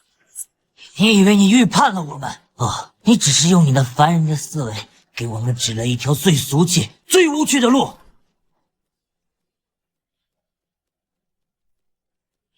市中心美术馆，只有真正艺术的殿堂，才能承载其自由。把宝全压在一个人的身上，我这心里七上八下的，总觉得不踏实。他真的有那么神吗？万一猜错了怎么办？那个疯子真的去了双星头，那后果不堪设想呀！赵队，这不是赌博，是心理博弈。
由我带来一场华丽的烟火表演。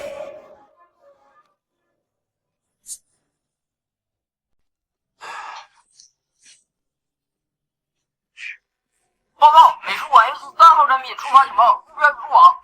立刻封锁所有出路，按 A 计划行动，记住要活口。你这个二流的模仿者别演了，你的艺术不过是食人牙慧的模仿。连你的下一步不在我们的剧本里。我以为我看透你了，原来我只是你剧本中的一环。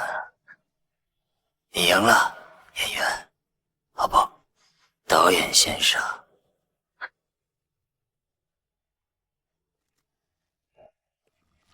左边开枪，抓活的。再见。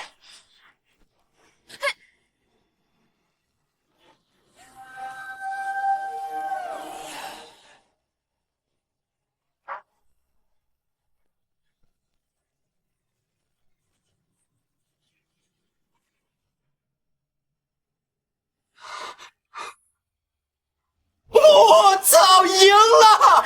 哥们儿，我就知道你能行。可以。不是那个疯子为了拖我下水，把我的身份全盘托出去了。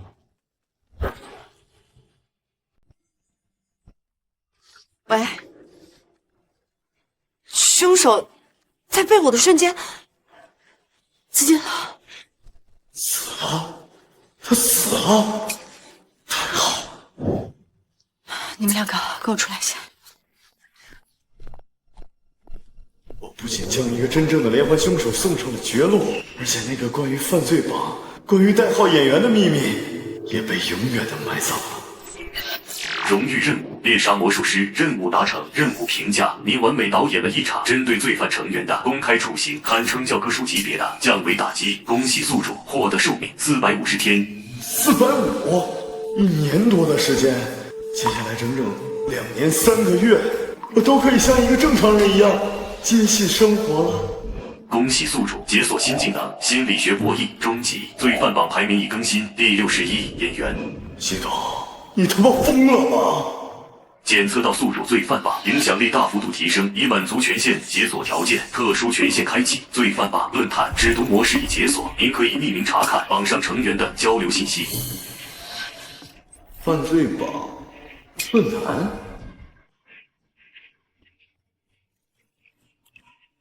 我卡爸爸在这儿演戏，一群真正的罪犯在讨论我，解读我多么高超。我只是想当个演员啊！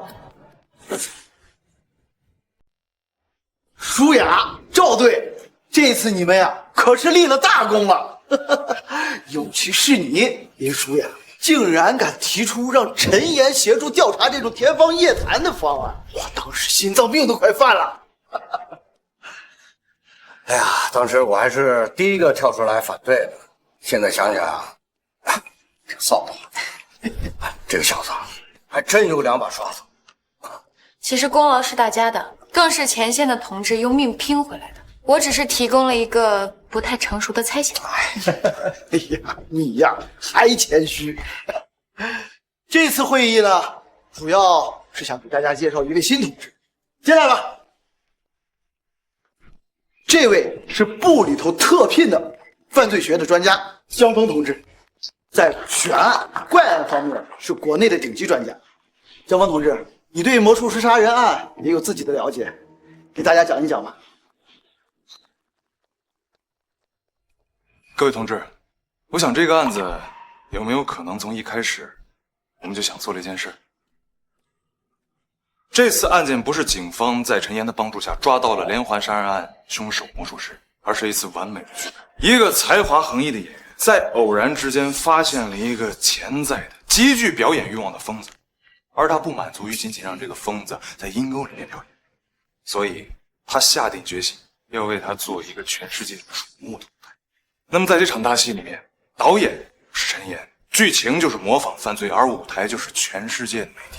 那么在故事的最后，他动用了他手上最正义、最强大也是最合法的一件武器。我们成了行刑人，故事结束，掌声雷动，而导演却退居幕后，深藏功与名。所以我们现在应该调查的根本不是一个已经结束了的模仿案，而是这个能把人心当作提线，把现实当作舞台，把我们警察当作道具的导演陈岩。我建议立刻成立最高机密等级的专案小组，撤销之前所有对陈岩的常规调查手段，把他当作前所未见的智慧型罪犯，进行严密的布控和调查。这次的目标代号就是演员。明白。周局长，什么事儿？陈岩的经纪团队联系到我，说是想要开启公关，正面回应这次事件。我们官方不承认、不否认，也不评论。那民间的声音，这个我们管不着。尽快的恢复社会稳定是我们的第一要务。管不着就是默许。好，我知道了。开始吧，把我们这段时间所承受的所有脏水，连本带利的全部都泼回到他们身上去。老板，战争要开始。我操！我操！我操！所以那篇分析是真的。我们直接原地起立，陈岩真的帮警察破案了。都出来看，我说什么来着？我们家哥哥只是入戏太深，你们还不信？哈哈哈哈！之前骂我遭罪恶的黑子们呢，脸疼吗？建议你们去医院看看吧，也是脸被打肿了，影响市容。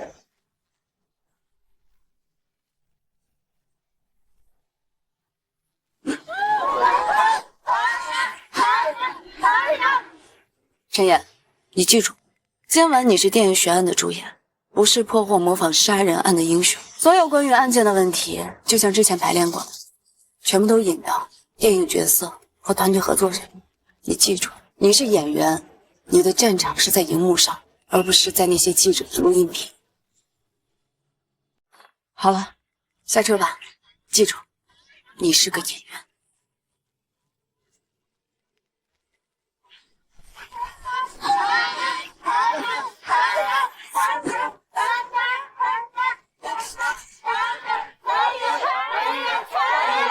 陈岩，作为破获模仿杀人案的关键人物，请问你将来是否考虑会往警界发展？很多网友称你是被演艺事业耽误的犯罪克星。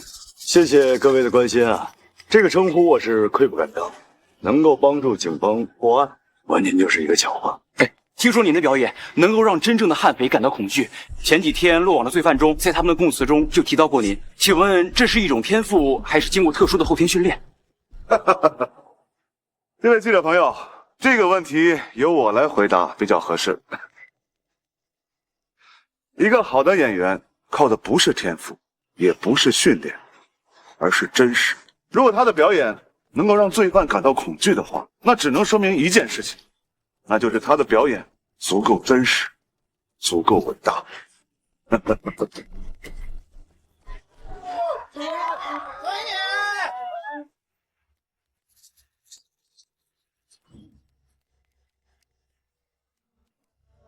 边警官、赵队长，电影还没有散场，你们怎么提前过来？陈岩，恭喜你！我们今天来呢，是想给你介绍一位我们的新同事。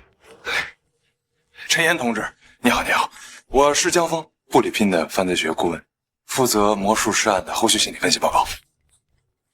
来了，那个提出剧本论的顶级专家。陈岩同志，你好，你好，我是江峰，部里聘的犯罪学顾问，负责魔术师案的后续心理分析报告。江顾问你好，我是陈岩的经纪人秦征。陈岩配合警方工作，那是他应该做的事情。不过相比较呢，我更希望大家关注的是陈岩作为演员的本职工作。秦小姐，你多虑了。今天我来不是为了公事，我就是作为一名单纯的影迷来的。陈岩先生，我特别好奇一点，我还请您给我解答一下，就是在《悬案》这部戏里，你对傻子这个角色的塑造，你是怎么样把那种极致的恶、完美的隐藏在那种纯真的状态底下的？你是怎么样找到这个人物的心理支撑的？对方比之前见到的任何一名警卫都要危险。蒋顾问，您过誉了，我其实没想那么复杂。极致的求生，这是狩猎。他俩聊的啥呀？跟打哑谜似的，又是复写又是狩猎的，这不就是个首映礼吗？搞得跟审犯人一样。江顾问这是在解剖，试图分析陈岩最核心的人格构造。极致的求生就是狩猎，这句话说的太好了。陈岩同志，看来这个艺术的感性和科学的理性，在攀登到顶峰的道路上之后，看到的风景是相通的。陈岩同志，你说这一个顶级的凶手和一个顶级的演员，他们之间的不同，是不是就是因为选择舞台的不同？陈岩同志，我很期待今天晚上你在荧幕上的演出。果然，这就要开始了吗？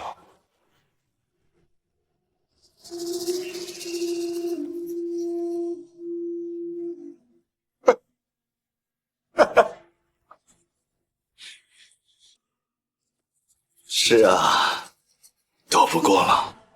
一个把我视为艺术品，想把我拆开来一探究竟；一群将我视为王座上的敌人，想把我拉下来取而代之。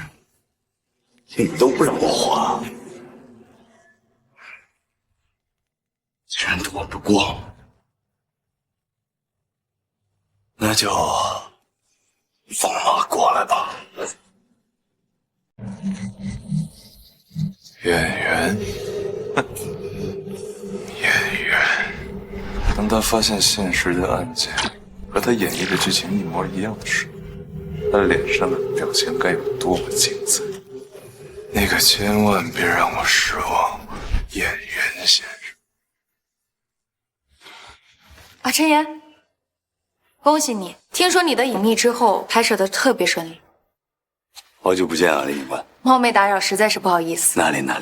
是这样，我们省厅的心理犯罪研究中心最近在研究一个关于艺术性犯罪的课题，所以我们想邀请你作为我们的特邀顾问，提供一些来自创作者视角的思路。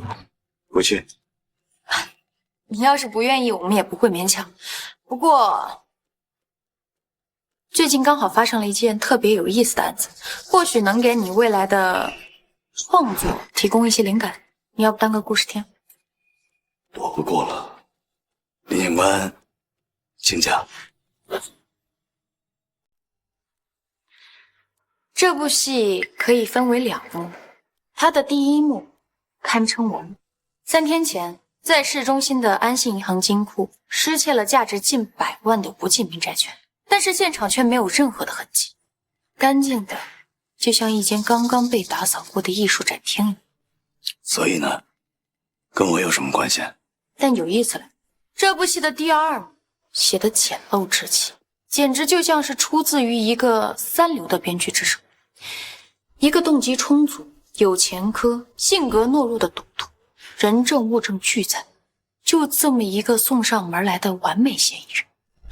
陈岩，你懂剧本，你告诉我，一个能写出如此华丽第1幕的编剧，会允许自己的作品出现如此愚蠢、粗糙，甚至漏洞百出的第2幕？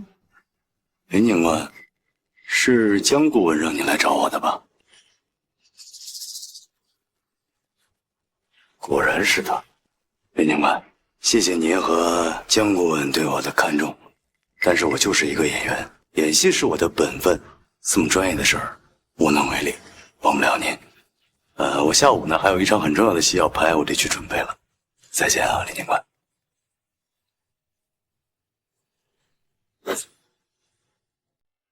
小陈啊，真有你的！刚才那场戏啊，演得太好了，那情绪，那眼神非常精准，非常到位，都是我想要的。导演，您就别夸我了。哎，咱可说好了啊，下部剧我还盯你。哎，导演，我出去抽根烟啊，很闷了。快去啊！跟我陪你。陪导演。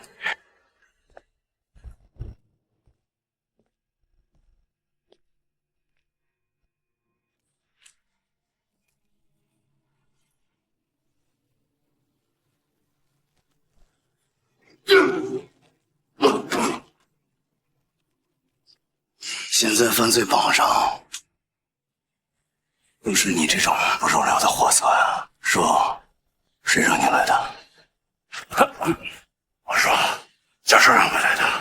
因为他能联系到我，2周之前，教授跟我说了一个完美的引号盗窃的方案。日常之后，他要联系到我，说警方派了一个叫陈岩的演员过来协助，说这个人是这个案件的关键，让我一定要小心。前期显示，真不知道这个人是您呐，我就……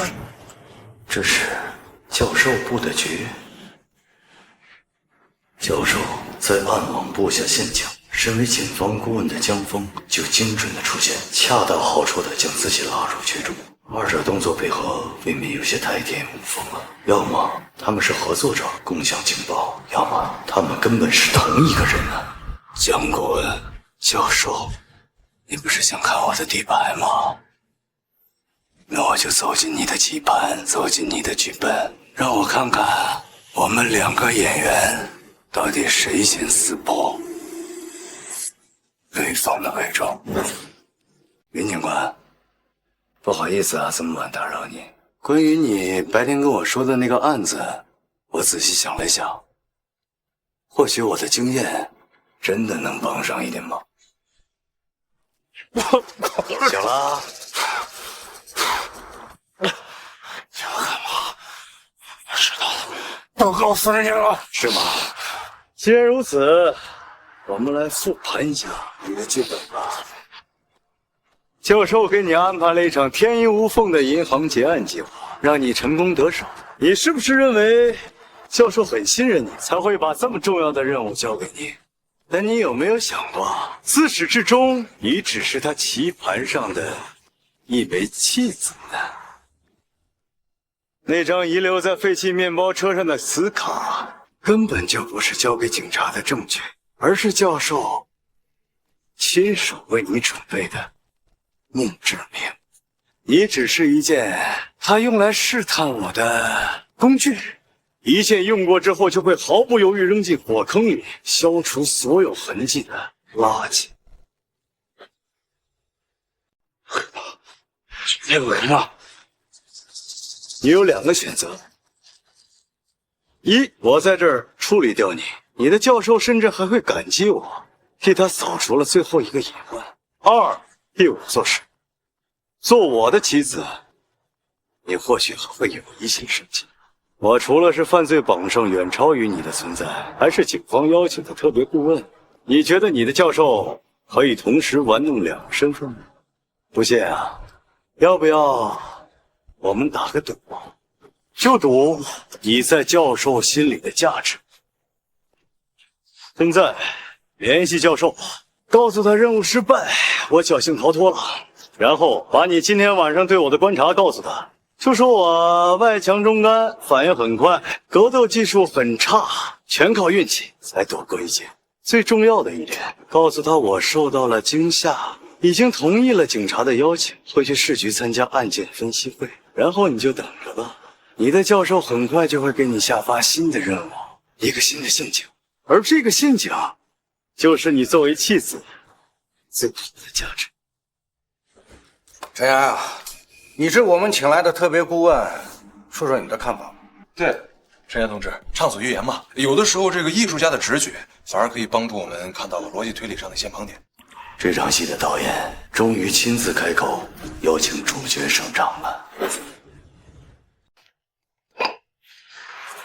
我觉得留下磁卡不是失误，而是一种炫耀，对我们所有人的轻蔑。这是一种很典型的剧场效应。罪犯把他的犯罪现场当成了他精心布置的舞台。安信银行金库那场天衣无缝的盗窃案，那场案件是他华丽的第一幕，用来彰显他无与伦比的才华。而那2破面包车还有磁卡，则是他故意留下来的第2幕，一场充满了戏剧性冲突的看似愚蠢的线索。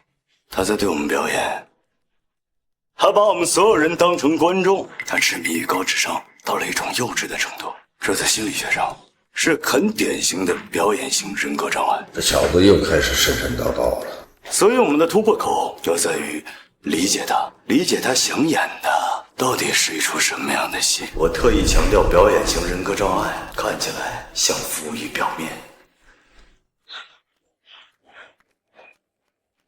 精彩，太精彩了！陈岩同志，你果然没有让我们失望。我觉得陈岩同志说的很对，我们大家应该沿着陈岩同志提出的这个思路，继续去深入的研究嫌疑人杨伟表演型人格的特征。果然，魔术师说的是对，他就是演员，天赋极高，但终究还是太年轻，太想表现自己。这种浮于表面的侧写，就像教科书一样课本。他是一个优秀演员，但离导演还差得远。他上钩了，江峰就是教授。教授，你也太看不起我！你说的那个变数我已经和他交过手了，此人警惕性极高，但身手一般，外强中干，全靠他的运气而已。外强中干，全凭运气。一个极具才华的年轻人，却丝毫不知道收敛，最终只会毁在自己的天路上。就让我来教教你，怎么样做一个真正隐藏在幕后的导演。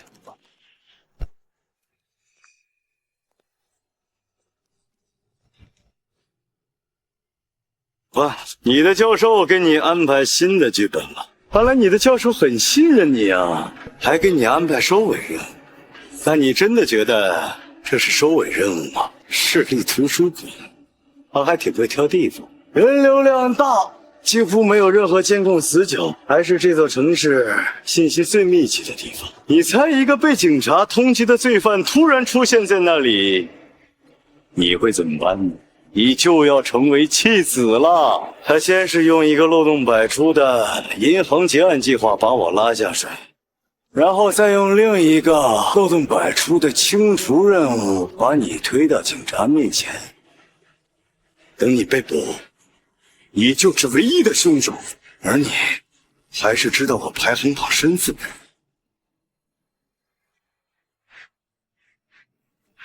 不对，我明白了，图书馆只是一个烟雾弹，一个故意让我发现的烟雾弹。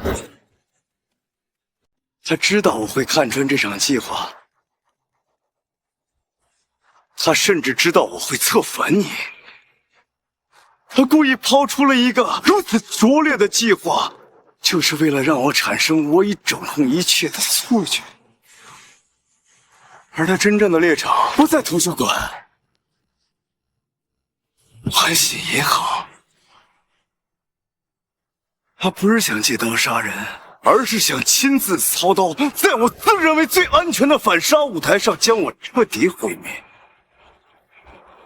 这才是他的最终目的，一场导演与演员的终极对决。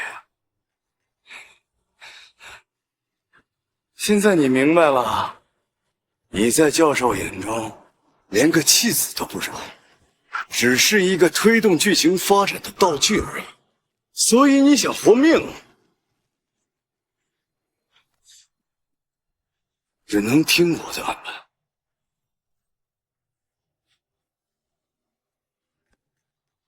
听你安排，什么都听你的安排。你应该感谢你自己做出了一个正确的选择。现在。联系教授，告诉他你会按照他的指示行事。至于后面的行动，我再联系你。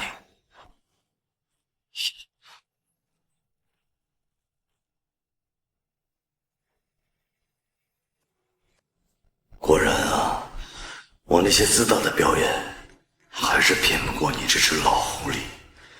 所以，这所谓的图书馆计划。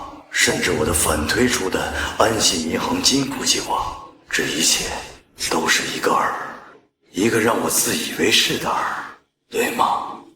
强风，让一个不入流的演员在我面前演戏，还真是可笑。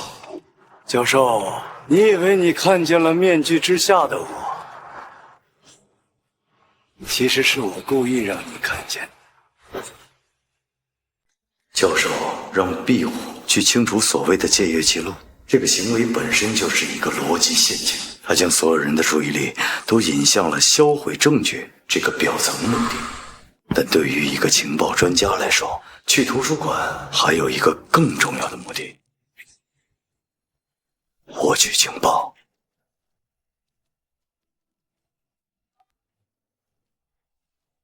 陈岩，这么晚了，有什么事吗？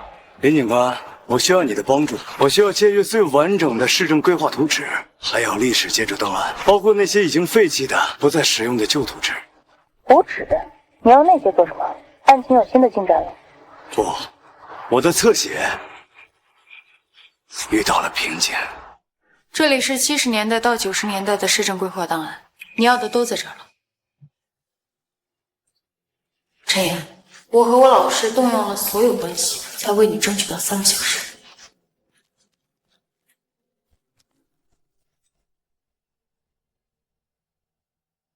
这条线就是教授为自己留下的最隐秘的后门。林警官，我需要金华区金融中心的最新规划图，越详细越好。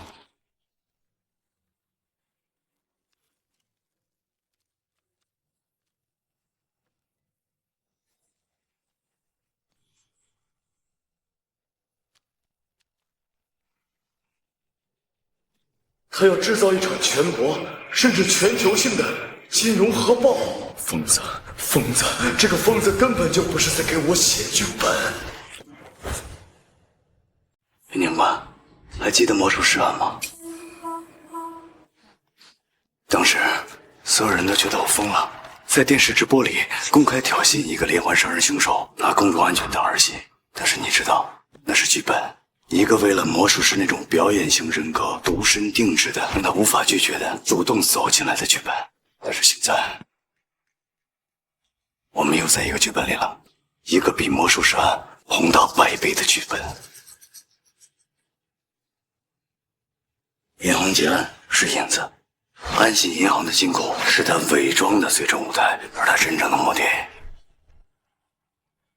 其银华金融中心数据库。他不是盗贼，他更不是魔术师那种艺术家。林警官，他是恐怖分子，银行那点钱不过是他潜逃的启动资金，而我们所有人，省厅、市局，包括我这个所谓的特别顾问，都只是他用来吸引安保力量，为他清空真正主舞台的银华。江峰的剧本乱和陈岩的导演乱，陈岩的逻辑链更完整，而且陈岩所说的导演形象太像江峰了。我知道，我空口白牙，你肯定不会相信我。明天的会议上，江顾问会指引你们发现嫌疑人出现在市立图书馆的线索，他会包装这个线索，把它当做一个可以抓捕的弃子。而在他的剧本里，我会跳出来反对他，我会把所有人的目光都转移到那个他想让我去到的方向。他甚至会赞美我的才华，说我精准地侧写出了犯罪嫌疑人的表演型人格。他会利用我的才华，把所有人的目光都指向他最终想让我去到的方向——万金银行。如果陈岩的预言成真，现在，林警官，你愿意和我一起成为撕开最后幕布的那个人吗？各位，经过我们技术部门的连夜排查，终于有了新的发现。在市立图书馆的服务器里面，我们找到一组非常可疑的访问记录。即便嫌疑人已经进行过大规模的数据抹除，但我们还是发现了他留下的尾巴。我们建议把这个消息放出去，立刻在图书馆进行布控。嫌疑人知道这条消息之后，肯定会回到作案现场，再次去消除他留下的物理痕迹，比方说借阅记录，或者说其他的一些线索。来了，居然和陈岩昨晚的预言一模一样。不，没那么简单。我觉得他会回到那个被他自己完美清空、他自认为绝对安全的舞台上，完成他整个作品的谢幕演出，而那里才是真正的终极舞台。这一点确实是我从来没有想到过的角度。或许你说的对，金库才是我们应该聚焦的最终舞台。和陈岩说的分毫不差，看来我必须做出选择了。赵队，你亲自带人，以最高保密级别，在安信银行的金库外围守。好，还有其他。江顾问，赵队，我突然想起来一个被我忽略掉的细节。关于杨伟的社会关系网络，我需要去档案库核实一份10几年前的旧档案，这可能会成为我们锁定共犯的关键。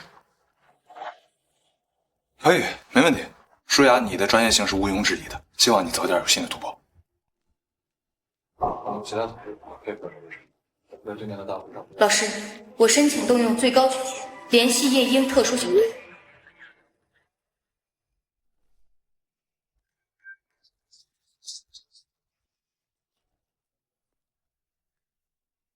演，你们两个接着演。两个疯子，最好别出岔子。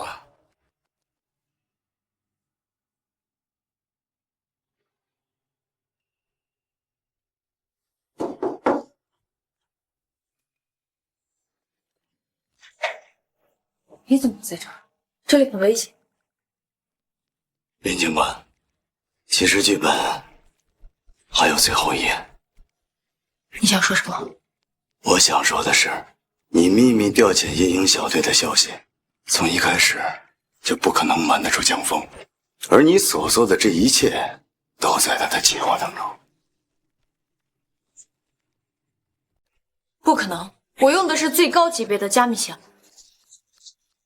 我们现在所有的部署，正是幕后导演最想看到的一幕。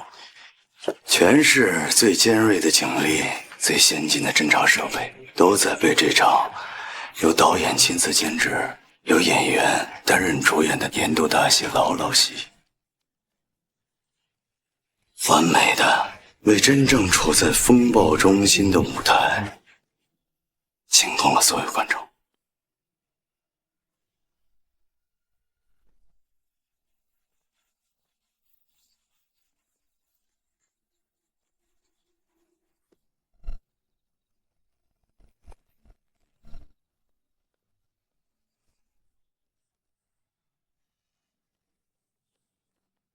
如果陈岩是对的，那么那些精锐警员正在紧张地等待他们永远都不会出现的。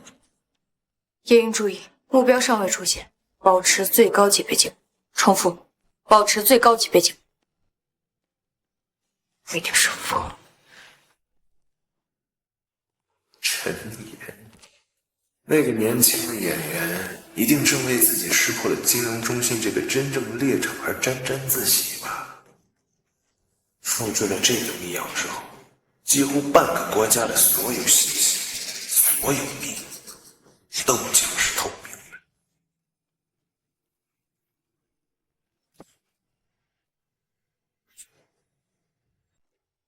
导演先生，你忘记了剧本创作的第一法则：永远不要让你的演员比你更懂你写的角色。我不是你，我才是那个踏入陷阱的剧中人。你怎么可能出现在这儿？那我应该在哪儿？图书馆、安心银行，还是你精心布置的金融数据中心啊？你以为你在第5层看我们在第3层表演，但是你有没有想过，其实我们在地下室为你布置了一个让你自以为站在第5层的舞台啊！你太注重于导演全局，而忽略了演员的即兴发挥。你的剧本堪称完美，可是你忽略了一个顶级演员的自我修养。我的分析满意吗，姜昆？不，或许我应该叫你教授。教授，这是那个犯罪榜上的情报专家教授，而江峰江顾客竟然就是那个顶级罪犯。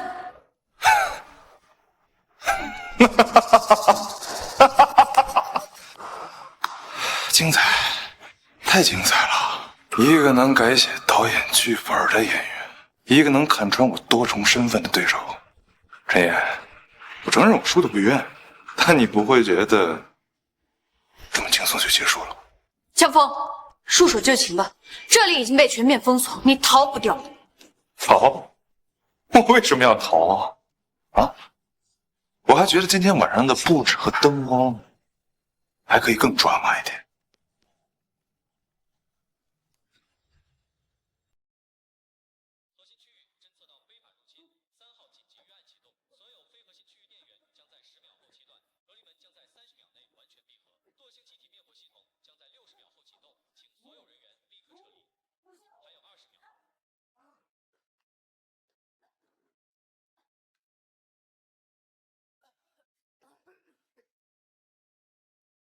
你到底是谁？林警官，我就是一个想演戏的演员，你信不？安信银行盗窃案的嫌疑人已经死了，在金融数据中心，因为反抗被夜莺小队当场击毙。一个知道太多的棋子，结局注定是死亡。他的身份已经查清楚了，是国际犯罪榜上排名第197位的职业杀手。是吗？我还挺幸运的。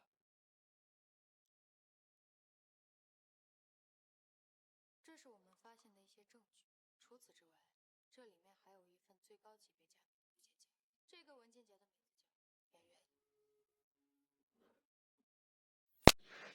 林警官，我就是个跑龙套的，不是你们故事里的角色。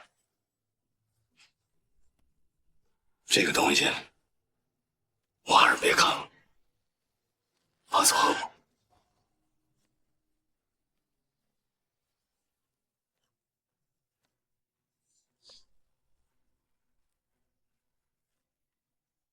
我面对的是一个深不见底的谜团。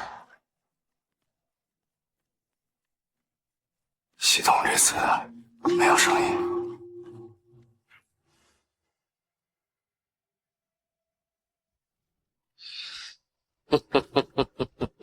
江峰，你不是号称算无一策，能将人心玩弄于股掌之上，怎么把自己搞得这么狼狈？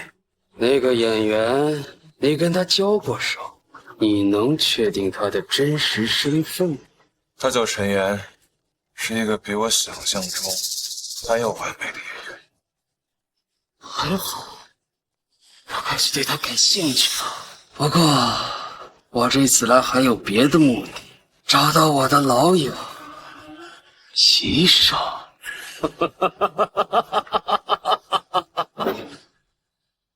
再这样下去，我怕是真要请心理医生了。雨次，陈雅，这么大的事，你打算瞒到我什么时候？哎呀，我亲哥也有人要杀你啊！你怎么一个字都不跟我们说呢？你说你要是遇到危险了，我咋办呢？我。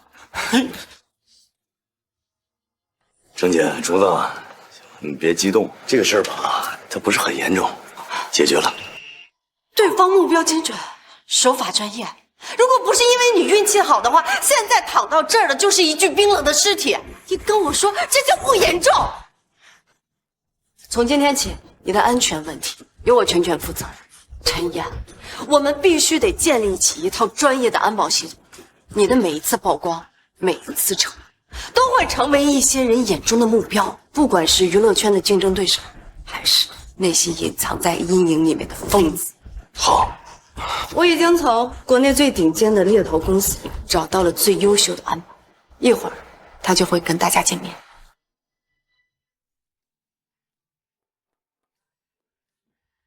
大家好，我是林渊。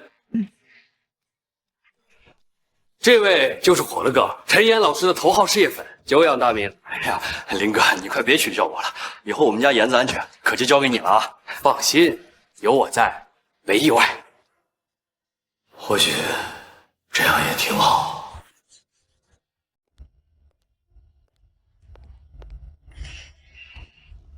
我居然下意识对这个陌生女人感到局促，她好像在观察我。您是陈阳老师吧？我看过你演的剧，谢谢。你演的反派还真是入木三分呢。您过奖了，我就是个跑龙套的，运气好而已。我到了，再见。陈老师，我是一名心理医生，如果有一天你觉得舞台和现实分不清了，可以来找我聊聊。你觉得这份园子，郑姐，快看，身心疗愈计划，结合这个洋流、季风，还有潮汐以及当地鱼群的迁徙规律，再加上我的精密计算，下周3就是去马尔代夫钓旗鱼的黄金窗口期。而且啊，我已经预定好了当地的这个5星级酒店、水上 SPA、海底餐厅，还有私人管家服务，一应俱全，保证让我们家严子在这7天之内容光焕发、满血复活。计划的不错，考虑的很周到。郑姐，你这是同意了？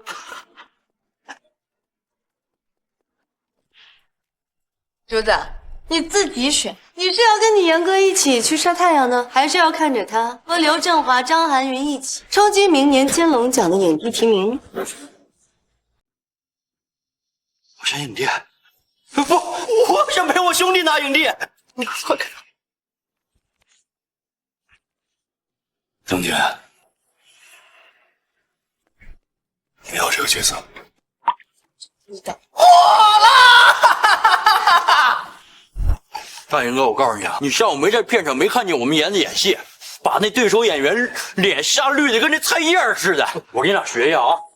听说你的女儿和我一样，都很喜欢音乐，可是喜欢音乐的人往往都很敏感。我当时汗毛都竖不起来了，我太帅了！我再来一段啊，他杀人这么杀的。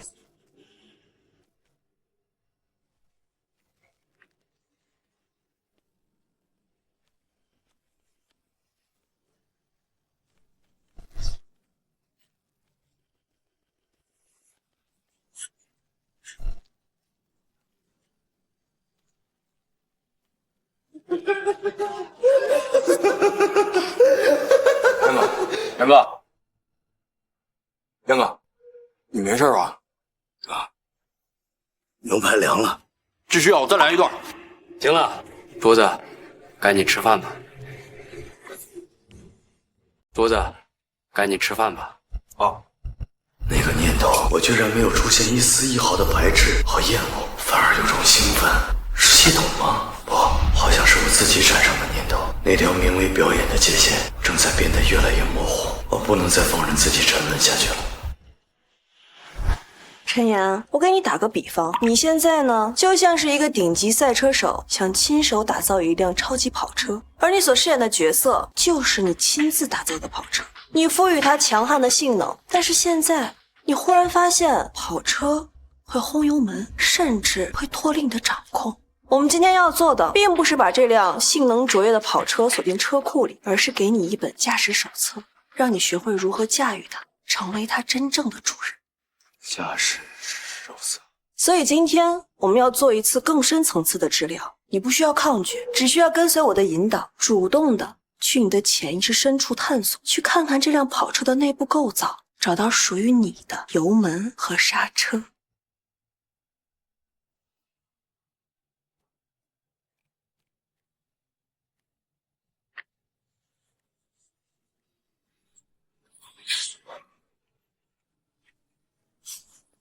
系统，系统，系统，系统。陈先生，你还好吗？是做噩梦了吗？我看你刚才的应激反应有点大。你刚刚所经历的，在心理学上叫做情绪印痕的具象化释放，是个好现象。系统存在的。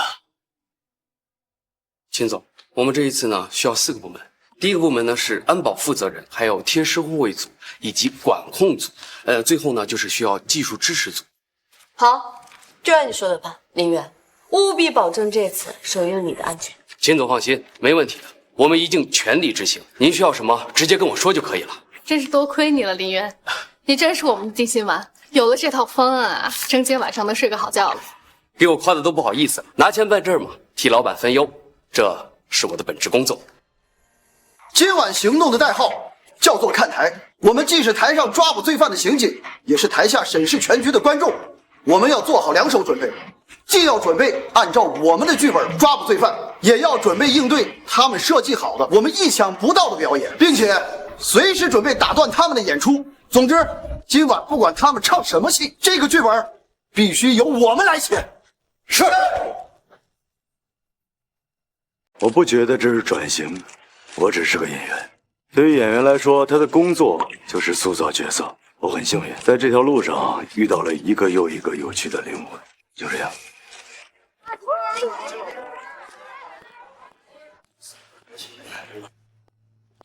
林警官，今天这么酷啊？还不是因为你这大明星太显眼了，走到哪儿都一堆人跟着。我不这样行吗？无形的大网一件一件散开了，而我是台上最亮的明星，最关键的一舞。头晕是很正常的，你就会成为永恒的艺术品。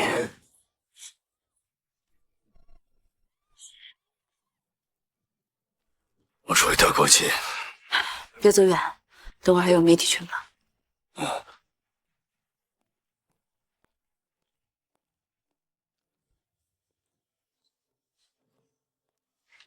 演得不错，谢谢。第一次看成品，有点不太习惯。看来教授和小丑的麻烦并没有完全影响到你的状态。工作是工作。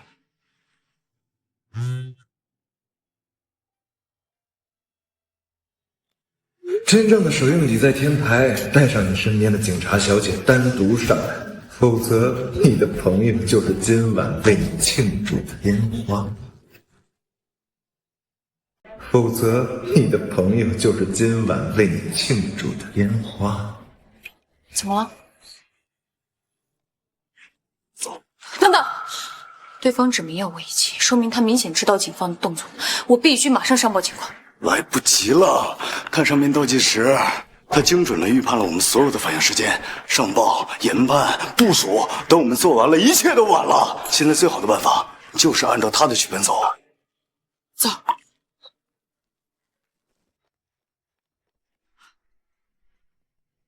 两位，欢迎光临我的首映礼。林警官，别白费力气。为了今天这场专属于我们的派对，我早就清除了这个舞台上所有的杂音。现在这是咱们专属的舞台，没有任何的观众，当然也不会有任何的增援。严先生，对我专门这个为你准备的舞台你还满意？我早就发现啊，你不仅仅是一个模仿者，你是一个罪犯天才。我现在越来越认可魔术师的那句评价了，你是一个天生的犯罪天才，把自己包装成一个万众敬仰的明星，享受着千万人对你顶礼膜拜的感觉，把警察、把观众都当做你剧本里的戏。疯狂，太疯狂了！这简直是我前所未见的犯罪美学呀！所以，我为了向你这样的艺术家致敬，我特意为你准备了配得上你的剧本。特意为你准备了配得上你的剧本，看见了吗？放在你朋友身边的那些小礼物，15分钟以后，他就会把这儿变成一朵绚烂的烟火。当然了，拆除的方式很简单，你也很清楚。但是作为交换，在你拆除炸弹的一瞬间，楼下影厅的中央空调里就会释放出我早就装置好的神经毒气。现在，做选择吧。你要么做一个自私自利的人，拯救你的朋友，拆了炸弹让他们活命。但是楼下的你的观众，你的粉丝们，那些为你流泪、为你欢呼的人们，就会在电影最高潮的时候于睡梦中迎来自己的死亡。当然了，你也可以选择做一个最伟大的，当然也是最无聊的救世主，把那几百名无辜的观众从中解脱出来。做一个名副其实的万众敬仰的全民英雄。可这样做的代价又是什么呢？你的朋友们，就是那些亲手把你从泥潭捧上神坛的人们，变成一场绚丽壮烂的烟花。选吧，演员先生！选吧，演员先生。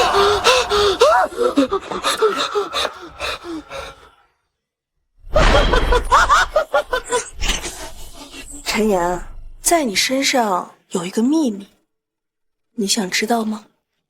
我是温馨，也是犯罪榜上的医生，而你不仅是犯罪榜上的演员，更是犯罪榜排名前10的顶级大犯罪家齐胜。你曾经和小丑一起创造了许多惊动世界的大案，你现在的人格就是你多年前找到我，请求我为你深度催眠骑手的人格后滋生出来的人格。去你的潜意识深处探索，找到属于你的油门和刹车。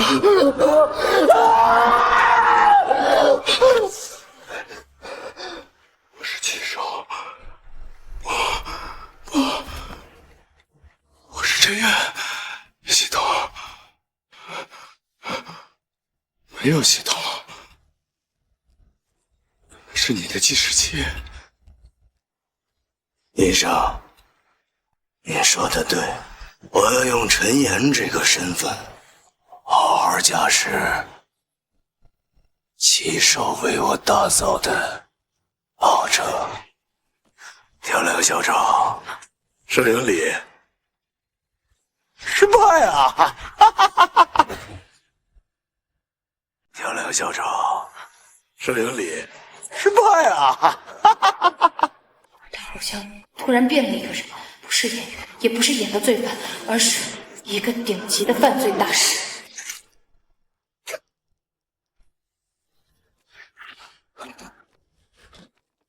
自以为是的疯子，怎么还是爱搞这些把戏？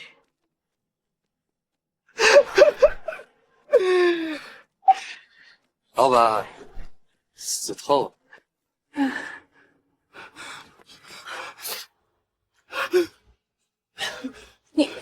尽管我是个好人，我以后也只是个好人。为什么会这样？回去给你解释。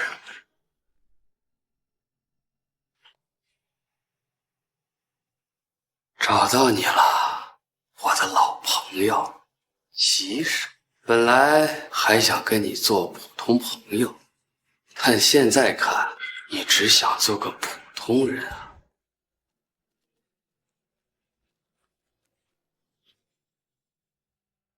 本届金龙奖最佳男主角获奖的是陈岩。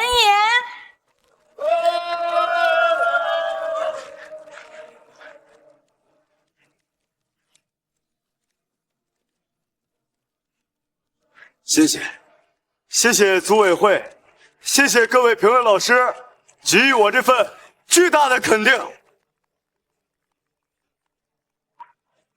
我还要特别感谢在我身边一直支持我、陪伴我的团队，我的经纪人秦征小姐，我的助理苏木，还有我最好的兄弟王聪。如果没有你们一直以来的支持与陪伴，我绝对走不到今天这个舞台。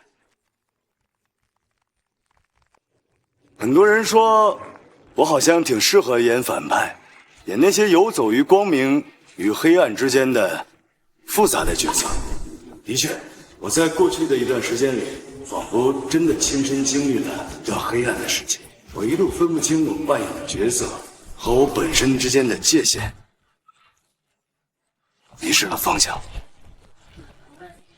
但是我很幸运，最终我找回来了。所以借此机会，我想说的是，无论我们在镜头前、在舞台上扮演了什么样的角色，我们都不要忘了我们自己本身是谁，不要忘了一开始我们为什么而出发，一开始我们想守护的到底是什么。我会继续努力，谢谢大家。